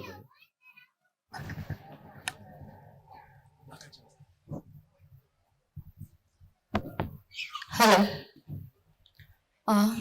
सर, मुझे ये समझ में आया कि मुझे किसी और को बदलने की कोई जबरदस्ती नहीं करनी है, और मेरी जो स्टेट ऑफ माइंड है वो मुझे बनाए रखनी है। किसी और के किसी वर्तन व्यवहार से मुझे मेरी स्टेट ऑफ माइंड बिगाड़नी नहीं है। और जो घर में हमारा आचरण होता है वो बिल्कुल रिस्पेक्टेबल और बच्चों को आदर्श लगे ऐसा करना चाहिए। और दूसरा जो आपने बताया कि संबंध में जीने का क्या मतलब है, यानी कि हम जो सारे लोग हैं वो सबसे ज्यादा परेशान अपनों से रहते हैं, तो वहां पर हमें इस जगह पर काम करना है कि सबको पहले मानव लक्ष्य को समझना है। बहुत बढ़िया, थैंक यू सर। हेलो, मेरा नाम रुद्र है, मैं 9th स्टैंडर्ड में हूँ, मैं वडोदरा से हूँ। तो हमारे स्कूल में 5th to 8th में एक सब्जेक्ट आया था SFA करके, स्किल्स ऑफ एडोलेसेंस। तो उसमें सिचुएशन से कैसे हमको हैंडल करने हैं सिचुएशन और बिहेवियर की बात करते हैं, तो मेरे को अब उसका मूल्य पता चला कि जीवन विद्या से। Thank you. हेलो, देखो ये भी हो सकता है कि अब तक उस सब्जेक्ट को हम फालतू मान रहे थे, ऐसा भी हो सकता है कि उस सब्जेक्ट को अभी तक हम कोई अच्छी चीज आती भी है तो उसकी इंपॉर्टेंस हम कन्वे नहीं कर पाते, तो उसकी इंपॉर्टेंस कन्वे हो पाई है तो अब जो कुछ भी किया जा रहा है उससे भी हम कुछ बेहतर सीख सकते हैं, उसकी इंपॉर्टेंस यदि हमको स्वीकार होती है तो ये भी एक चीज है। यदि कुछ अच्छी चीजें क्लासरूम में है भी तो उसकी इंपॉर्टेंस हमको कन्वे नहीं हो रही, वो भी काम टीचर्स का ही है। हाँ जी, हेलो। ओके। सर, बच्चे को कैसे जीना वो पेरेंट्स और टीचर को आचरण में करके ही सिखाना चाहिए। इसका कोई तरीका नहीं है। देखो ये जो बात आप बोल रहे हो कि बच्चा, आपको छोटी सी घटना शेयर कर देता हूँ, मेरे को लग रहा है कि उचित होगा सभा के लिए, कि बच्चा किस कदर पेरेंट्स और टीचर को कॉपी करता है, छोटा बच्चा। और यदि कोई बच्चे का टीचर और पेरेंट्स से विश्वास उठ गया तो उसकी पूरी दुनिया से विश्वास उठ जाता है। तो बच्चे की दुनिया टीचर्स और पेरेंट्स है, और ये दो लोगों के प्रति उसको लगता है कि देखो छोटे बच्चे को देखो, आपका छोटा बच्चा, चाहे आप IAS हो, लेकिन छोटा बच्चा अपने टीचर पे ज्यादा भरोसा करता है पढ़ाई लिखाई के लिए कि अपने माँ बाप पे करता है। वो टीचर का लिखा हुआ को काट नहीं सकता, मेरी टीचर बोली है इसका मतलब ये अकाटे है। एक छोटा बच्चा ज्ञान के मामले में अपने ज्यादा क्वालिफाइड माँ बाप की तुलना में अपने टीचर पे भरोसा करता है। ये हर छोटे बच्चे के साथ आपको देखने मिलेगा। लेकिन यदि बच्चा बड़ा होते होते उन्हीं माँ बाप और टीचर्स के प्रति अविश्वास से भर जाता है तो पूरी दुनिया के प्रति अविश्वास से भर जाता है, पूरी दुनिया के साथ रिबल हो जाता है। तो मेरे को लगता है कि कुछ चीजें महत्वपूर्ण हैं। हम छोटे बच्चों को सोचते हैं, छोटे स्कूलों में हम मानते हैं कि कम क्वालिफाइड लोग उसको पढ़ा लेंगे, है ना। लगभग गली मोहल्ले के स्कूल्स जितने रहते हैं उसमें छोटे स्कूलों में मेरे को लगता है 5,000 से ऊपर रुपया नहीं देते। है ना। तो हमको लगता है कि जब बच्चे का फाउंडेशन था तब उसके साथ में कमजोर लोगों को लगा दें, कम सैलरी के लोगों को लगा दें, जबकि उस समय उसको ज्यादा सक्षम लोगों की जरूरत थी। तो जब जीने की दुनिया बनेगी तो एक कॉलेज का प्रोफेसर और प्राइमरी क्लास का प्रोफेसर की जीने की योग्यता तो सेम ही रहेगी। जीने की जगह में सही अर्थों में देखा जाए तो बचपन में ज्यादा सक्षम लोगों की जरूरत है, बाद में तो थोड़ा बहुत कम ज्यादा होगा तो भी बच्चा मैनेज कर लेगा। तो इस ढंग से हम देखते हैं तो पूरा स्ट्रक्चर, और इसमें सबसे सक्षम लोग कहाँ से लाएंगे, तो बड़ी आवश्यकता तो यही है कि माँ बाप उस श्रेष्ठ आचरण के साथ प्रस्तुत हों। यदि माँ बाप किसी श्रेष्ठ आचरण के साथ हैं, फिर विद्यालय में कोई कमी हो गई, समाज में कोई कमी हो गई, तो उसकी भरपाई माँ बाप के माध्यम से हो सकती है। जी हाँ बेटा, पीछे माइक है। हेलो, हाँ, मैं 2 कहावत शेयर करना चाहती हूँ, गुजराती में है। दैट पतंग सारी के खराब होवाથી પતંગ નથી ચગાવાતી, પતંગ ચગાવતા આવડવું જોઈએ। તેવી જ રીતે જીવન સારું કે ખરાબ નથી હોતું, જીવન જીવતા આવડવું જોઈએ। एंड नेक्स्ट इज दैट बिना संघर्ष कोई महान नहीं बनता, पत्थर पर जब तक चोट न पड़े तब तक पत्थर भगवान नहीं कहलाता। Thank you. तो बिना संघर्ष को ठीक करना पड़ेगा, बिना समझे कोई भगवान। संघर्ष की जरूरत नहीं है, संघर्ष का मतलब ही है कि हमको रास्ता पता नहीं। हाँ हाँ बेटा, हो गया। एक्चुअली मेरे स्कूल में लैंग्वेज सब्जेक्ट है, मतलब संस्कृत, हिंदी, इंग्लिश, ग्रामर ऐसा। तो जीवन विद्या में मुझे एक चीज पता चली कि जैसी आपकी मान्यता है, जैसा आप सोचते हो, अब फिर आप फॉर एग्जांपल संस्कृत में अगर आपने सोच ही लिया कि मेरे मार्क्स कभी आएगा ही नहीं, आज कभी मैं संस्कृत में अच्छे मार्क्स आने ही नहीं वाले, तो फिर जितनी भी मेहनत कर लो एक पॉइंट पे आके फिर वो पॉसिबल नहीं है। तो जीवन विद्या से एक ये चीज मुझे अच्छी लगी, मतलब जैसा मैं मानता हूँ वैसा मैं जीता हूँ। यदि मेरे को अपने जीने की क्वालिटी को लाना है तो मानने में क्वालिटी को लाना है। गुड। हाँ जी।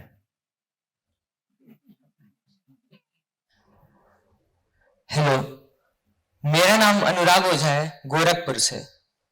इस चर्चा से जो सबसे महत्वपूर्ण बात मैंने सीखी एक विद्यार्थी के तौर पे, कि पढ़ने के लिए जिज्ञासा चाहिए होती है, और जिज्ञासा तभी आती है जब आवश्यकता होती है।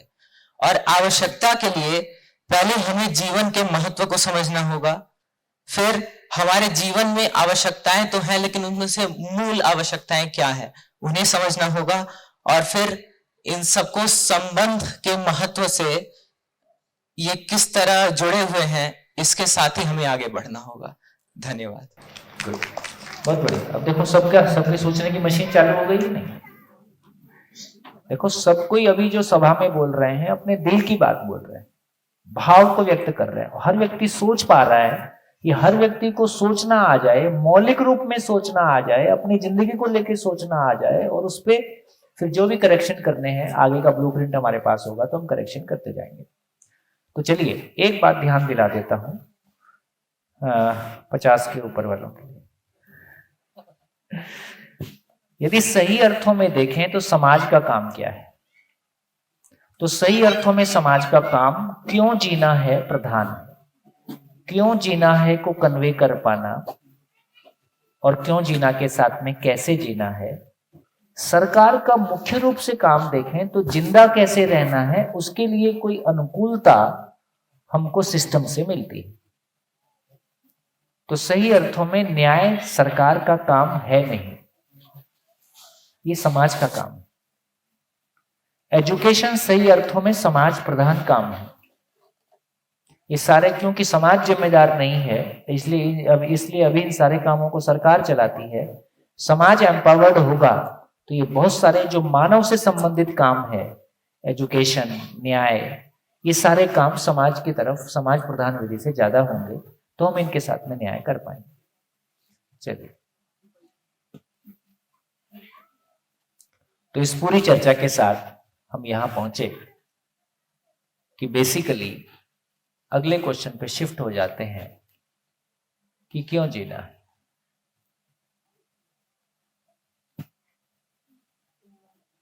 ये मूल प्रश्न है, इसका आंसर होना हमारी जरूरत है। क्यों जीना है? तो पूछिए अपने आप से, क्यों जिंदा हूं, क्यों जी रहा हूं? लिख डालिए अपनी कॉपी में कि आप क्यों जिंदा हैं। जो भी आंसर आता हो, सही गलत की कोई अपेक्षा नहीं है, जैसा आप फील कर रहे हैं अपनी कॉपी में डेट डाल के लिख दीजिए। आप क्यों जिंदा हैं? शिविर को थोड़ी देर के लिए भूल जाइए।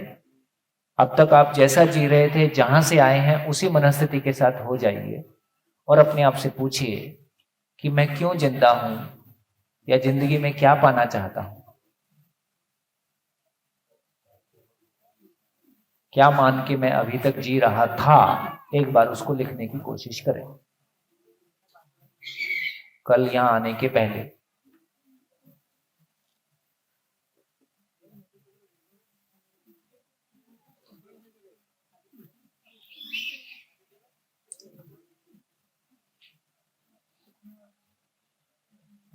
हाँ जी, लिख लिया? क्या निकल के आया? क्यों जिंदा था, क्यों जी रहा था?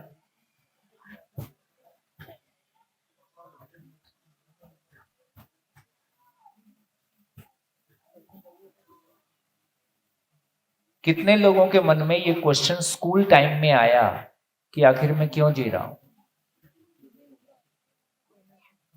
देखिए, ऐसे कुछ लोग हमेशा मिलेंगे। कितने लोगों के लिए ये क्वेश्चन आज पहली बार आया? ऐसे भी सैंपल हर शिविर में मिलेंगे। बिल्कुल। कितने लोगों ने इस क्वेश्चन के आंसर को पाने के लिए सारी जिंदगी कुछ ना कुछ कोशिश की है? गुड। कितने लोगों को लगता है ये क्वेश्चन ही गलत है?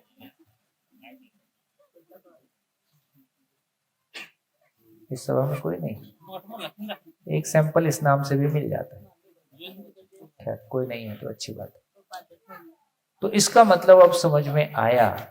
अब आप ध्यान दे सकते हैं कि जिंदा रहने के धरातल पर हमारा क्यों जीना है, इसका आंसर सबके लिए एक रहने वाला है कि अलग अलग रहने वाला है? अलग अलग रहने वाला है। एक ही व्यक्ति के लिए सारी जिंदगी एक रहने वाला है कि ये बदलते रहने वाला है? बदलते रहने वाला है। बचपन में कुछ और चाहते थे, जवानी में कुछ और चाहते हैं, है ना, 60 के बाद कुछ और चाहेंगे। तो अब समझ में आया कि क्यों जिंदगी में हम ये कहते हैं समझ सबकी अपनी अपनी अलग अलग। तो अब समझ में आया कि जिंदा रहने की समझ हम सबकी अलग अलग ही रहेगी, क्योंकि हमारी सुखी होने की मान्यताएं अलग हैं, हमारे सफलता के मापदंड अलग हैं, हमारी जिंदगी में चाहनाएं अलग हैं। वो एक दूसरे से प्रभावित होती रहती हैं और जिंदगी में लगातार बदलती भी रहती हैं। अब क्या लगता है? अब देखो, हस्बैंड मान लो इंजीनियर है और वाइफ टीचर है। दोनों घर में क्या बात करेंगे आपस में? तो अभी हमारे परिवार में हमारे बातचीत करने का टॉपिक क्या है? मैक्सिमम टाइम हम इतनी ही बात कर रहे होते हैं, चाय बन गई है, कितने बजे जाओगे, कितने बजे आओगे, सब्जी ले आना, सिलेंडर खत्म हो गया, बच्चे की फीस जानी है, किसी की शादी का कार्ड आया है, किसी की 13वीं का कार्ड आया है, करते करते अपनी 13वीं आ गई। हम सुबह से शाम तक केवल फिजिकल चीजों की बात कर रहे हैं, शरीर की आवश्यकता पूर्ति की बात कर रहे हैं, या थोड़ा सा चिल करने की बात कर रहे हैं। जिंदगी का कोई कंटेंट हमारे बीच में चर्चा में नहीं है, क्योंकि जिंदगी हमारे बीच में चर्चा में नहीं है। तो जीने के धरातल पर सबका जिंदगी का लक्ष्य एक होगा कि अलग अलग होगा? एक ही होगा। अब ये समझ में आ गया। तो अब एक बात समझ में आ गया कि जब हम जीने की बात कर रहे हैं जब हम इंजीनियरिंग कॉलेज में शिविर करते थे ना, तो ये बच्चों से ये क्वेश्चन पूछते थे तो एक अजीब आंसर सुनने मिलता था। क्यों जी रहे हो? बोले सर माँ बाप की गलती को भुगत रहे।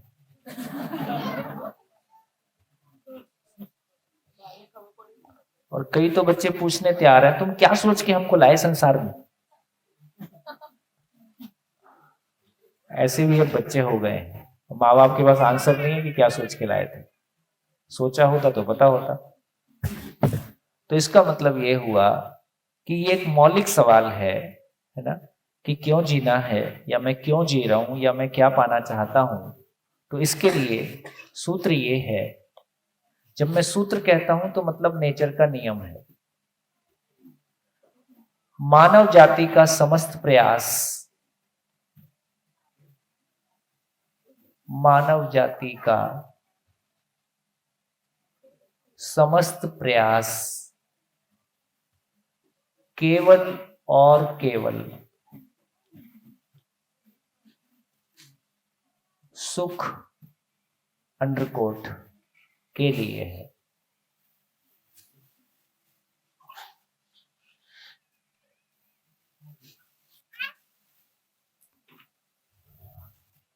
पूरी मानवता एज ए होल, जितने लोग चले गए, जितने आने वाले हैं, सभी मानव जो कुछ भी करते हैं वो सारा प्रयास सुख अंडरकोट का मतलब है सुख, शांति, संतोष, आनंद, जो भी आपके शब्द होंगे। तो हर मानव जो कुछ भी करता है वो अपनी जिंदगी में सुख को मैक्सिमाइज करने के लिए करता है और दुख को मिनिमाइज करने के लिए करता है। वो जो कुछ भी सोचता है, बोलता है, करता है, कुछ भी करे, अच्छे से अच्छा और बुरे से बुरा, इसमें अच्छे और बुरे की बात नहीं हो रही है, सही और गलत की बात नहीं हो रही है। केवल एक बार ये समझना चाह रहे हैं कि मानव की मूल प्रेरणा क्या है, उसका basic fundamental motivation by nature क्या है। तो पता चला कि वो जो कुछ भी करना चाहता है, करता है। वो जो कुछ भी सोचता है, बोलता है, करता है, सोते हुए करे, जागते हुए करे, अच्छा करे, पाप करे, पुण्य करे, लेकिन सब कुछ के पीछे एक ही चीज काम करती है कि वो अपने सुख को मैक्सिमाइज करना चाहता है, दुख को मिनिमाइज करना चाहता है। ऐसा है कि नहीं है? आप असहमत होने का प्रयास करें।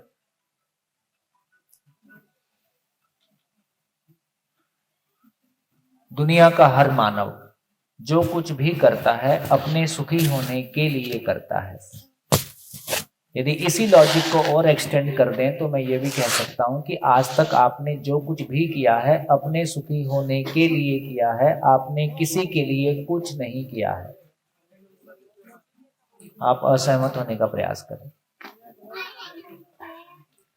यदि आपके सुखी होने में किसी का सुख शामिल हो गया था तो आपने किसी के लिए अच्छा कर दिया, और आपके सुखी होने में किसी का दुखी होना भी शामिल हो गया था तो आपने किसी को दुखी कर दिया। मूलतः आपने जो कुछ भी किया अपने सुखी होने के लिए किया। आपने किसी के लिए कुछ नहीं किया, ना समाज के लिए, ना परिवार के लिए। ऐसा है? नहीं है। आप असहमत होने की कोशिश करें। बोलिए।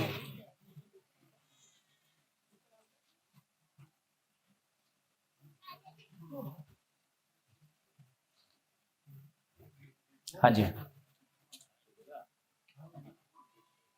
कितना बड़ा इल्जाम है। आज तक आपने किसी के लिए कुछ नहीं किया। आपने जो किया अपने सुखी होने के लिए किया। असहमत होके देखें।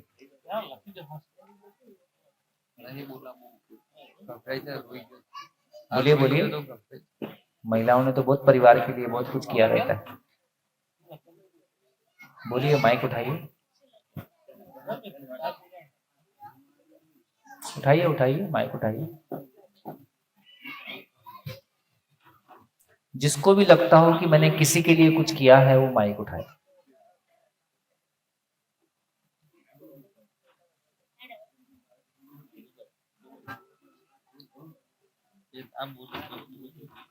अरे आपको नहीं लगता आपने किसी के लिए कुछ किया है?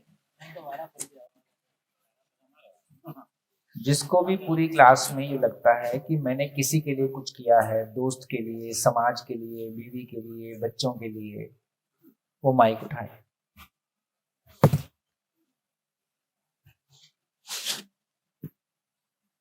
हाँ जी, माइक उठाइए, माइक दीजिए इनको।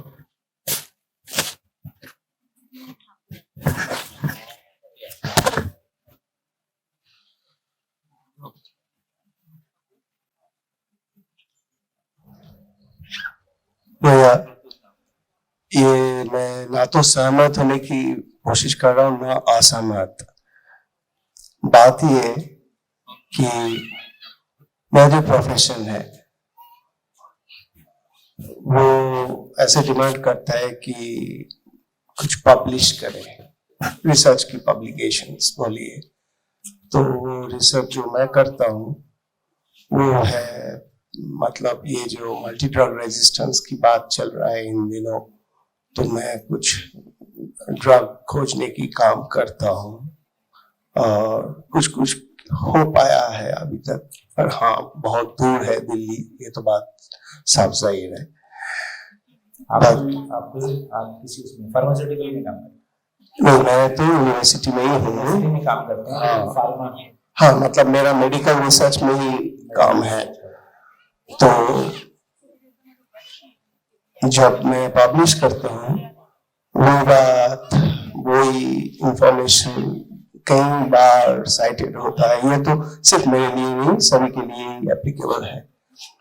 तो मेरे लिए ये सवाल नहीं, बट समझने की कोशिश है ये कि ये सब साइंटिस्ट वाले, मैं साइंटिस्ट नहीं बन पाया अभी तक, पर जो बन पाए हैं वो जो काम करते हैं वो तो समझ के लिए ही करते हैं, तो वो कितने तक कर पाए, या तो वो भी अपने सुख के लिए कर रहे थे अब तक। हाँ, मेरे को लगता है कि एग्जाम्पल अपना लोगे तो समझ में आएगा। समझना स्वयं में होता है, जीना परिवार में होता है, क्योंकि दूसरे का थॉट प्रोसेस क्या चल रहा है वो आपको पता नहीं चलेगा। अच्छा, तो अपना एग्जाम्पल लेके देखिए, आपको क्लियरली समझ में आएगा। मेरा तो ये मानना है कि मैं सोच रहा था, आप भी रिसर्च करते हो, क्यों करते हो? मत करो। मैं सोच रहा था कि मैं कुछ ऐसे करके जाऊं कि जिससे समाज की कोई भला हो। ये ऐसा क्यों करना चाहते हो? समाज का भला। वही, हाँ, अब इनडायरेक्टली आप बोल सकते हो कि वही मेरे सुख के लिए। तो डायरेक्ट है। अच्छा, डायरेक्ट नहीं है, डायरेक्ट है। अच्छा, आप अपने सुखी होने के लिए, आपकी मान्यता है, आपने माना हुआ है कि समाज के लिए कुछ अच्छा करना, मेरे सुखी होने के लिए मेरी जरूरत है, इसलिए आप करते हो। मैं भी ऐसे ही कर रहा हूँ, मैं भी इस काम पर कोई पैसा चार्ज नहीं करता हूँ और अपनी जिंदगी का मैक्सिमम पुरुषार्थ इसी में लगाता हूँ। क्यों लगाता हूँ? क्योंकि मैंने मान रखा है, मैंने ये समझ रखा है कि मेरा भाव और विचार की क्वालिटी जितनी बेहतर होती जाएगी उतना मैं सुखी होता जाऊंगा, और जितना मैं उपयोगी होता जाऊंगा उतना मैं खुश होते जाऊंगा। तो मैं अपने भाव और विचार की पूर्णता के लिए और अपनी उपयोगिता को साकार करने के लिए, मेरे खुश होने के लिए इस काम को करता हूं। आप भी करते। कोई एक काम बताइए कि आपको लगा हो आज मैं दुखी होने के लिए कुछ करना चाहता हूँ। तो मुझे नहीं लगता कोई भी सोचता होगा। हाँ जी, बोलिए। हाँ, बोलिए। माइक 2-3 जगह माइक दीजिए। हाँ, बोलिए।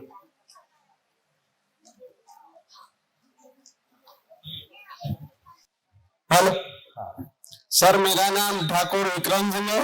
मैं सतला स्टेशन से आया हूँ, समाज की ब्रांच में ही मैं काम करता हूँ।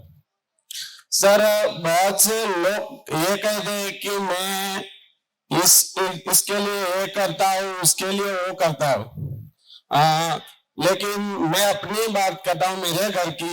मेरी मम्मी हर रोज सुबह पंछियों को दाना देती है और उनके लिए पानी भरती है। मैं भी कई बार घर से निकलता हूँ तो रास्ते में किसी की हेल्प कर देता हूँ। लेकिन मैं अकेला नहीं, हमारे देश में, पूरे देश में बहुत से लोग ऐसा करते। तो लोग ये कहते हैं कि मैं अच्छा किया, लेकिन मेरा ये मानना है कि असल में वो किसी के लिए जो करते हैं वो उनकी फर्ज है, वो उनका फर्ज है कि वो दूसरे की हेल्प करे, चाहे वो पशु पंछियों की करे या किसी इंसान की करे। फर्ज का मतलब मैं करना नहीं चाहता, फिर भी करना पड़ता है। नहीं, मेरा ये मतलब नहीं, खुशी है। हाँ, कि यदि समझ लो कि मैं बस में जा रहा हूँ और कोई बुजुर्ग चढ़ा तो मैं बैठा और मैंने उनको सीट दे दी, तो ये कोई पुण्य नहीं है, ये मेरा फर्ज है कि मैं उस बुजुर्ग को सीट दूं। अभी फल से उठके और गहरे चले जाओ। यदि आपको उठने में और खड़ा रहने में दुख लगता है तो आप बुजुर्ग को सीट नहीं दो। नहीं, आपको लगता है कि मेरे उस बुजुर्ग के बैठने से मेरे को सुख मिलेगा, मुझको अच्छा लगेगा, और नहीं सीट देने से खराब लगेगा, तो आप उसका शुक्र करोगे। बेसिक बात इतनी है कि मैंने बुजुर्ग को सीट इसलिए दी क्योंकि उसको सीट देने से मुझको अच्छा लगा।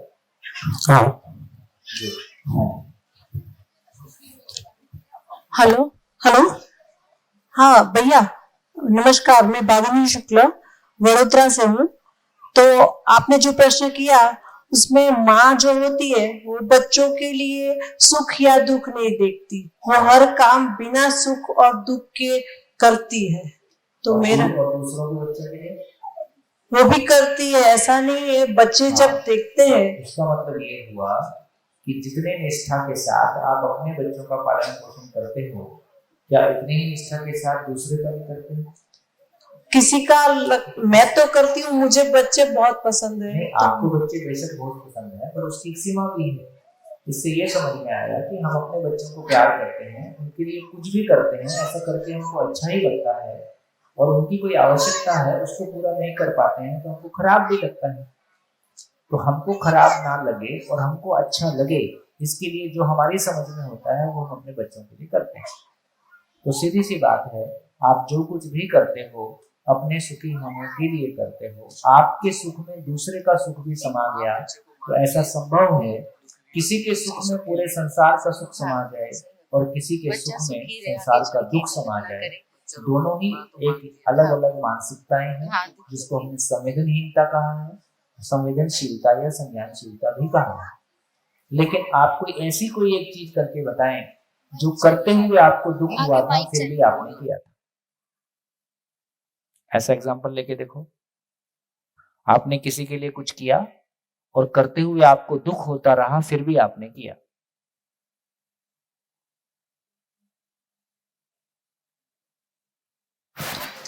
हेलो, ये तो मेरे को पता नहीं कि मैंने किसी को सुख दिया कि नहीं, बट मेरे को अच्छा लगता है कि कोई भी है, जब हम आगे प्रोग्रेस कर रहे हैं तो वो भी आगे प्रोग्रेस करे, और जब सराउंडिंग सारी सुखी होती है तो हम लोग सुखी होते हैं। हाँ, ऐसे आपकी मान्यता है। हाँ और जी। किसी की मान्यता ये भी हो सकती है कि दूसरा आगे निकल गया तो मैं दुखी हो गया, और उसको आगे कैसे ना निकलने दूं मैं इसके लिए भी कुछ कर सकता हूँ। दोनों तरह की मानसिकता है। तो मेरी मानसिकता के अनुसार यदि दूसरों को आगे निकलना मेरे लिए सुख है तो मैं उसको आगे बढ़ाने का काम करता हूँ। यदि मेरी मानसिकता में दूसरों को आगे निकलना मेरे लिए दुख है तो आगे वो ना बढ़े इसके लिए कुछ करता हूँ। तो जैसी मेरी मानसिकता है, मेरी मानसिकता के अनुसार मैं जो कुछ भी करता हूँ मेरे सुखी होने के लिए करता हूँ, दुख से बचने के लिए करता हूँ। हाँ जी, असहमति का कोई स्वर हो तो बताएं। सर मैं आपकी बात से तो सहमत हूँ, मेरा प्रश्न और दूसरा है। सर दुखी होना इतना सरल क्यों और सुखी होने के लिए इतनी मेहनत क्यों? उल्टा है। सुखी होने के लिए, दुखी होने के लिए ज्यादा मेहनत लगती है, सुखी होने के लिए कम मेहनत लगती है। जैसे एक बार आपको साइकिल चलाना आ जाए, अब गिर के दिखाओ। इसका मतलब क्या हुआ? दुखी होने के लिए कोई मेहनत नहीं लगती है। बेसिकली कोई चीज को मैं नहीं समझता हूं, नहीं कर पाता हूं, इसका नाम दुख है। तो मैं दुखी होने के लिए अलग से कुछ नहीं कर रहा हूं। तो सुखी होने के लिए जो कुछ करना था वो मेरे को लगता है कल का एग्जाम्पल फिर उसके लिए सुटेबल है। जैसे मैंने कहा कि एक बच्चे के यहाँ एक घर में बच्चा आता है तो घर में सारे जो भी परिवर्तन परेशान करने वाले होते हैं, माँ को या परिवार को बार बार हॉस्पिटल भागना पड़ता है, बार बार कुछ कम ज्यादा होता है, उसके बावजूद भी घर में उत्सव का माहौल होता है। इसका मतलब ये हुआ कि यदि लक्ष्य की क्लैरिटी है, लक्ष्य को लेके प्रोसेस की, प्रक्रिया की क्लैरिटी है, और कोई मेंटर भी हमारे साथ है, तो सुखी होने का प्रोसेस उत्सव से भरा हुआ है। जैसे एक बच्चे को हम चलना सिखाते हैं, एक बच्चा जब चलना सीखता है तो खुश होकर चलना सीखता है कि बहुत दुखी होकर चलना सीखता है? खुश होकर चलना सीखता है। हम ड्राइविंग सीखने जाते हैं, बाजू वाले को ड्राइविंग आती है, उसके साथ बैठ के हमको कॉन्फिडेंट फील होता है, मैं सीख जाऊंगा और जहां मेरे से नहीं बनेगा ये बाजू वाला संभाल लेगा, और मैं उसके साथ रह के खुश रह के बहुत उत्सवित होता हुआ गाड़ी सीखता हूं। उत्सवित होते हुए गाड़ी सीखता हूं, गाड़ी सीख के उस उत्सव के साथ बना रहता हूं, उत्सव पूर्वक किसी दूसरे को सिखा देता हूं, तो इसका एक ही मतलब हुआ, समझना सीखना और समझना समझाना ये सारा ही उत्सव से भरा हुआ है, बशर्ते कि कोई मेंटर हमारे साथ हो। अब इस संबंध को लेके किसी को जीना नहीं आता है, संबंध को लेके कोई हमारी मेंटरिंग नहीं कर सकता है, हम अकेले हैं, संबंध को नहीं जी पाएंगे, इसका नाम दुख है। बढ़िया नहीं पहुंचा? क्या नहीं पहुंचा बता? सर आपने गाड़ी का एग्जाम्पल दिया, गाड़ी सीखने के लिए मेहनत तो करनी पड़ेगी ना? लेकिन उसमें तो मजा आता है ना। नहीं, मेहनत नहीं करनी है, ड्राइवर रखो तो मेहनत तो ज्यादा सुख के लिए करनी पड़ती है ना सर। इधर शिविर में आने का रीजन तो यही है ना, क्योंकि सुख चाहिए, जीना सीखना है। हाँ। सुख की दुख में था इसलिए सुख ढूंढने निकलना पड़ा। नहीं तो इसका मतलब मेरी जगह कोई दूसरा सुखी हो जाए, मैं ना सीखूं, ऐसा है? जैसे ड्राइवर तो आप दूसरा रख सकते हैं, लेकिन जिंदगी में तो ऐसा नहीं है। तो देखो यही बात समझने की है जो आपने अभी कही, मेरे शरीर का डॉक्टर कोई दूसरा हो सकता है, क्योंकि शरीर रोज बीमार नहीं होता है, शरीर नॉर्मली स्वस्थ ही रहता है। मेरे गाड़ी का भी मैकेनिक दूसरा हो सकता है, क्योंकि गाड़ी नॉर्मली ठीक ही चलती है, कभी कभी प्रॉब्लम में आती है। लेकिन मेरे भाव और विचार का डॉक्टर दूसरा हो सकता है कि मुझी को बनना होगा। तो मेरे भाव और विचार के डॉक्टर बनने की प्रक्रिया भी सुखदायी है, और डॉक्टर बनने के बाद भी मैं खुशी रहता हूं और दूसरे को सिखाता हूं तो भी खुशी रहता हूं। प्रॉब्लम कितनी है? प्रॉब्लम है कि कोई भी डॉक्टर उपलब्ध नहीं है। सभी के पास एक ही ज्ञान है, जीवन एक संघर्ष है, संसार माया है, सुख दुख साथ साथ है, कुछ समझ नहीं आया और मैं इसको सुनना नहीं चाहता हूं। तो जीवन का कोई डॉक्टर उपलब्ध नहीं है, जीने की कोई दिशा उपलब्ध नहीं है, और हम सब ने अपनों से दुख पाया है, इससे निकलने का कोई रास्ता नहीं दिखाई दे रहा है, इसका नाम दुख है। इसको समझना, यदि किसी को पता है तो समझना सुखदायी काम है। कौन से पहाड़ तोड़ रहे बताओ? बढ़िया सुबह दोपहर शाम नाश्ता करते हो, दिन भर बढ़िया बढ़िया सुनते हो, बढ़िया सोचते हो, सोच के मजा आता है, सुन के मजा आता है, मुझको भी सुना के मजा आता है। ठीक, सुनाने वाले का भी मजा, सुनने वाले का भी मजा, और जिंदगी हाथ में आ जाए, क्या दिक्कत? तो जिंदगी मुश्किल नहीं। ठीक,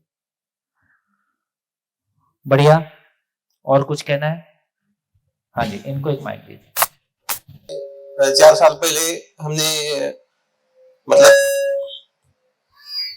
4 साल पहले हमने वर्क किया कि जीने के लिए जॉब कर रहे हैं, सब कर रहे हैं, मगर अपना कुछ सुख नहीं मिल रहा है। तो हमने क्या किया कि सिंधु सबका लेना समस्या को, उनके यहाँ पे हमने 100 पेड़ लगाए थे पुणे में।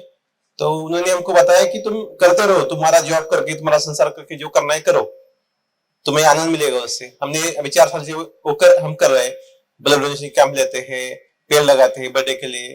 केक के अलावा हम लोगों को बोलते हैं कि तुम फ्रूट काटो, जिससे लोगों को अवेयरनेस आएगा और उसका आपकी हेल्थ के लिए अच्छा रहेगा, और उसको पेड़ देते हैं गिफ्ट की, और जो नेचर के लिए भी अच्छा रहेगा, अपनी खुशी में नेचर भी सहभागी होगा, अपना लाइफ बढ़ेगा तो अपना पेड़ भी बढ़ेगा, आप सबके लिए अच्छा रहेगा। तो इसके बारे में हम अच्छा ऐसा कर रहे हैं, मगर क्या हो रहा है कि रिस्पॉन्स आ रहा है। अब तक हमने 1000 राउंड लगाए 4 साल में, लोगों का भी रिस्पॉन्स आ रहा है। और फिर भी क्या है कि जितना करना चाहिए लोगों को, सबको समझ में आ रहा है कि नेचर के लिए हमने दुख पहुंचाया, नेचर खत्म कर रहे हैं, प्रैक्टिकली कुछ करना चाहिए, मगर उतना जितना सपोर्ट मिलना चाहिए उतना नहीं हो रहा लोगों से भी। और हमारे से उसको के उनको जतन करना है, सबको समझ में आ रहा है, सबको लग रहा है कि हम नीचे जा रहे हैं, मगर सपोर्ट करने के लिए इतना समझ कर भी, पढ़ाई सब पढ़े हुए लिखे हैं, फिर भी सपोर्ट नहीं हो रहा है, ग्रोथ नहीं हो रहा है। मतलब ये देश इससे आपको क्या प्रॉब्लम नहीं। तो अभी क्या है, हम जो कर रहे हैं, हमें क्या लग रहा है कि हम जैसा कर रहे हैं उतना सब नहीं अगर करेंगे, देश में अगर इतना करोड़ अपनी जनता है, 110 करोड़ है, 1% भी जनता ने अगर एक पेड़ लगाया देश में, तो भी हर साल भी 1-2 करोड़ रुपए लगेंगे तो हमारा देश सुरक्षित हो जाएगा। सिंपल सी बात है, इतनी सिंपल सी बात हम नहीं कर सकते, पूरा गवर्नमेंट पे छोड़ देते हैं। तो ये बेसिक पहले भी हमको लोगों से शिकायत थी, अभी भी हमको लोगों से शिकायत है। पहले भी हम दुखी थे, अभी भी हम दुखी हैं।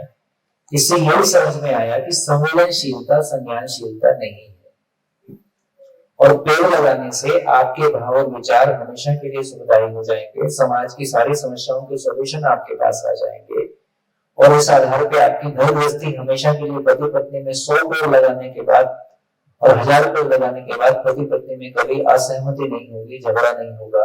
ऐसा होता है क्या? नहीं, मगर जो कभी पेड़ लगाने पे झगड़ा हो जाता है। नहीं सर, ऐसी बात नहीं है। इससे अच्छी बात है, मैंने अभी तक हमारे 30 बार ब्लड डोनेशन किया है अब तक। मेरे बच्चे के जन्म तक मैंने 5-6 पेड़ लगाए हैं। उनको पूछा मैं अनाथ आश्रम में क्या लगाने का, उन्होंने मुझे बताया कि हमारे लिए फल के लिए लाओ, नींबू लाओ, ये कुछ लाओ, वो अभी यूज कर रहे हैं। इतना अच्छा फीलिंग मिल रहा है कि अच्छा लगता है, और अच्छा लगता है। अच्छा होना कहीं शेष ही है। आपके पेड़ लगाने से ये देश की राजनीतिक, मैं ये नहीं कह रहा हूं कि काम कर रहे हैं। देखो, पूरी सभा के लिए मेरे को लगता है कि ये बहुत अच्छा एग्जाम्पल है जहां की संवेदनशीलता किस सीमा तक काम करती है और संवेदनशीलता किस सीमा के बाद काम नहीं करती। तो संवेदनशीलता अच्छी बात है, आवश्यक बात है, ये हमको अच्छा लगता है, लेकिन इसके कारण देश का पॉलिटिकल सिस्टम ठीक हो गया। हमारे परिवार में जो पति पत्नी में असहमतियां थी उसके बाद कभी नहीं आएंगी। हमारे ऑफिस में जो प्रॉब्लम्स थी वो ठीक हो गई, ऐसा नहीं होने वाला। तो पेड़ लगाना सभी के जिंदा रहने के लिए उपयोगी है, सभी के जीने के लिए उपयोगी होगा। उसके लिए समझ के बीज सबकी मनस्थिति में लगाए जाए, समझ के पेड़ लगाने पड़ेंगे। हम समझ पूर्वक ही दुखी या सुखी होते हैं, तो ये भौतिक पेड़ लगाना सबके जिंदा रहने के लिए उपयोगी है, साथ में हमको अच्छा भी लगता है, लेकिन इससे हमारे भीतर के समझ के पेड़ सारे बन जाएंगे, ये कहना विशेष है। इसलिए संवेदनशीलता भी संज्ञानशीलता नहीं है, लेकिन संवेदनशीलता में जीता हुआ व्यक्ति समझने के बहुत नजदीक होता है, सुपात्र होता है। तो इससे हमारी पात्रता बढ़ती है, इससे हमारा मन खिलता है, समझने के लिए हम ज्यादा अनुकूल होते हैं, लेकिन समझना विशेष। और दूसरी एक बात थी, तो मेरे पेड़ लगाने से पूरा एजुकेशन सिस्टम ठीक हो जाएगा? नहीं, इसका कोई रिलेशन नहीं। मेरे पेड़ लगाने से राजनीति ठीक हो जाएगी? इसका कोई रिलेशन नहीं। मेरे पेड़ लगाने से परिवार का रिलेशन ठीक हो जाएंगे? इसका कोई रिलेशन नहीं। और दूसरी एक छोटी बात थी कि हमारा फाउंडेशन है, तो हमने उसमें 500-600 लोग हैं, हम डेली अच्छी सी बातें शेयर करते हैं। तो हमारा इंस्पिरेशन लेके बहुत लोग सपोर्ट भी कर रहे हैं, वो भी लगा रहे हैं, पेड़ लगा रहे हैं, बर्थडे सेलिब्रेशन कर रहे हैं, अनाथ आश्रम में सेलिब्रेशन कर रहे हैं, अच्छी बात है। मगर अब जब हमारा ये करना क्या है फाउंडेशन का, उसके लिए 10,000 रुपए हमारा हमको मांगा नोंदनी के लिए। तो हर जगह क्या होता है कि हमको दिख रहा है कि करप्शन हो रहा है। हम जहाँ पे जो विरोध करते हैं तो हमारे लोग हमको सपोर्ट नहीं करते कि क्या होता है, सबको समझ में आ रहा है 1 करोड़ का भ्रष्टाचार हो रहा है, हम उनके खिलाफ है, हम उसके लिए हमको टारगेट हो रहा है, हमारी फैमिली लाइफ डिस्टर्ब हो रही है ऐसे और हम टारगेट होके उससे परेशान है, और लोगों को भी समझ आ रहा है और मुझे बोलते हैं अरे तुम्हारा लाइफ क्यों खराब कर रहा है, सबके साथ चलो। तो भैया धन्यवाद, नमस्कार, फिर मिलेंगे ब्रेक के बाद।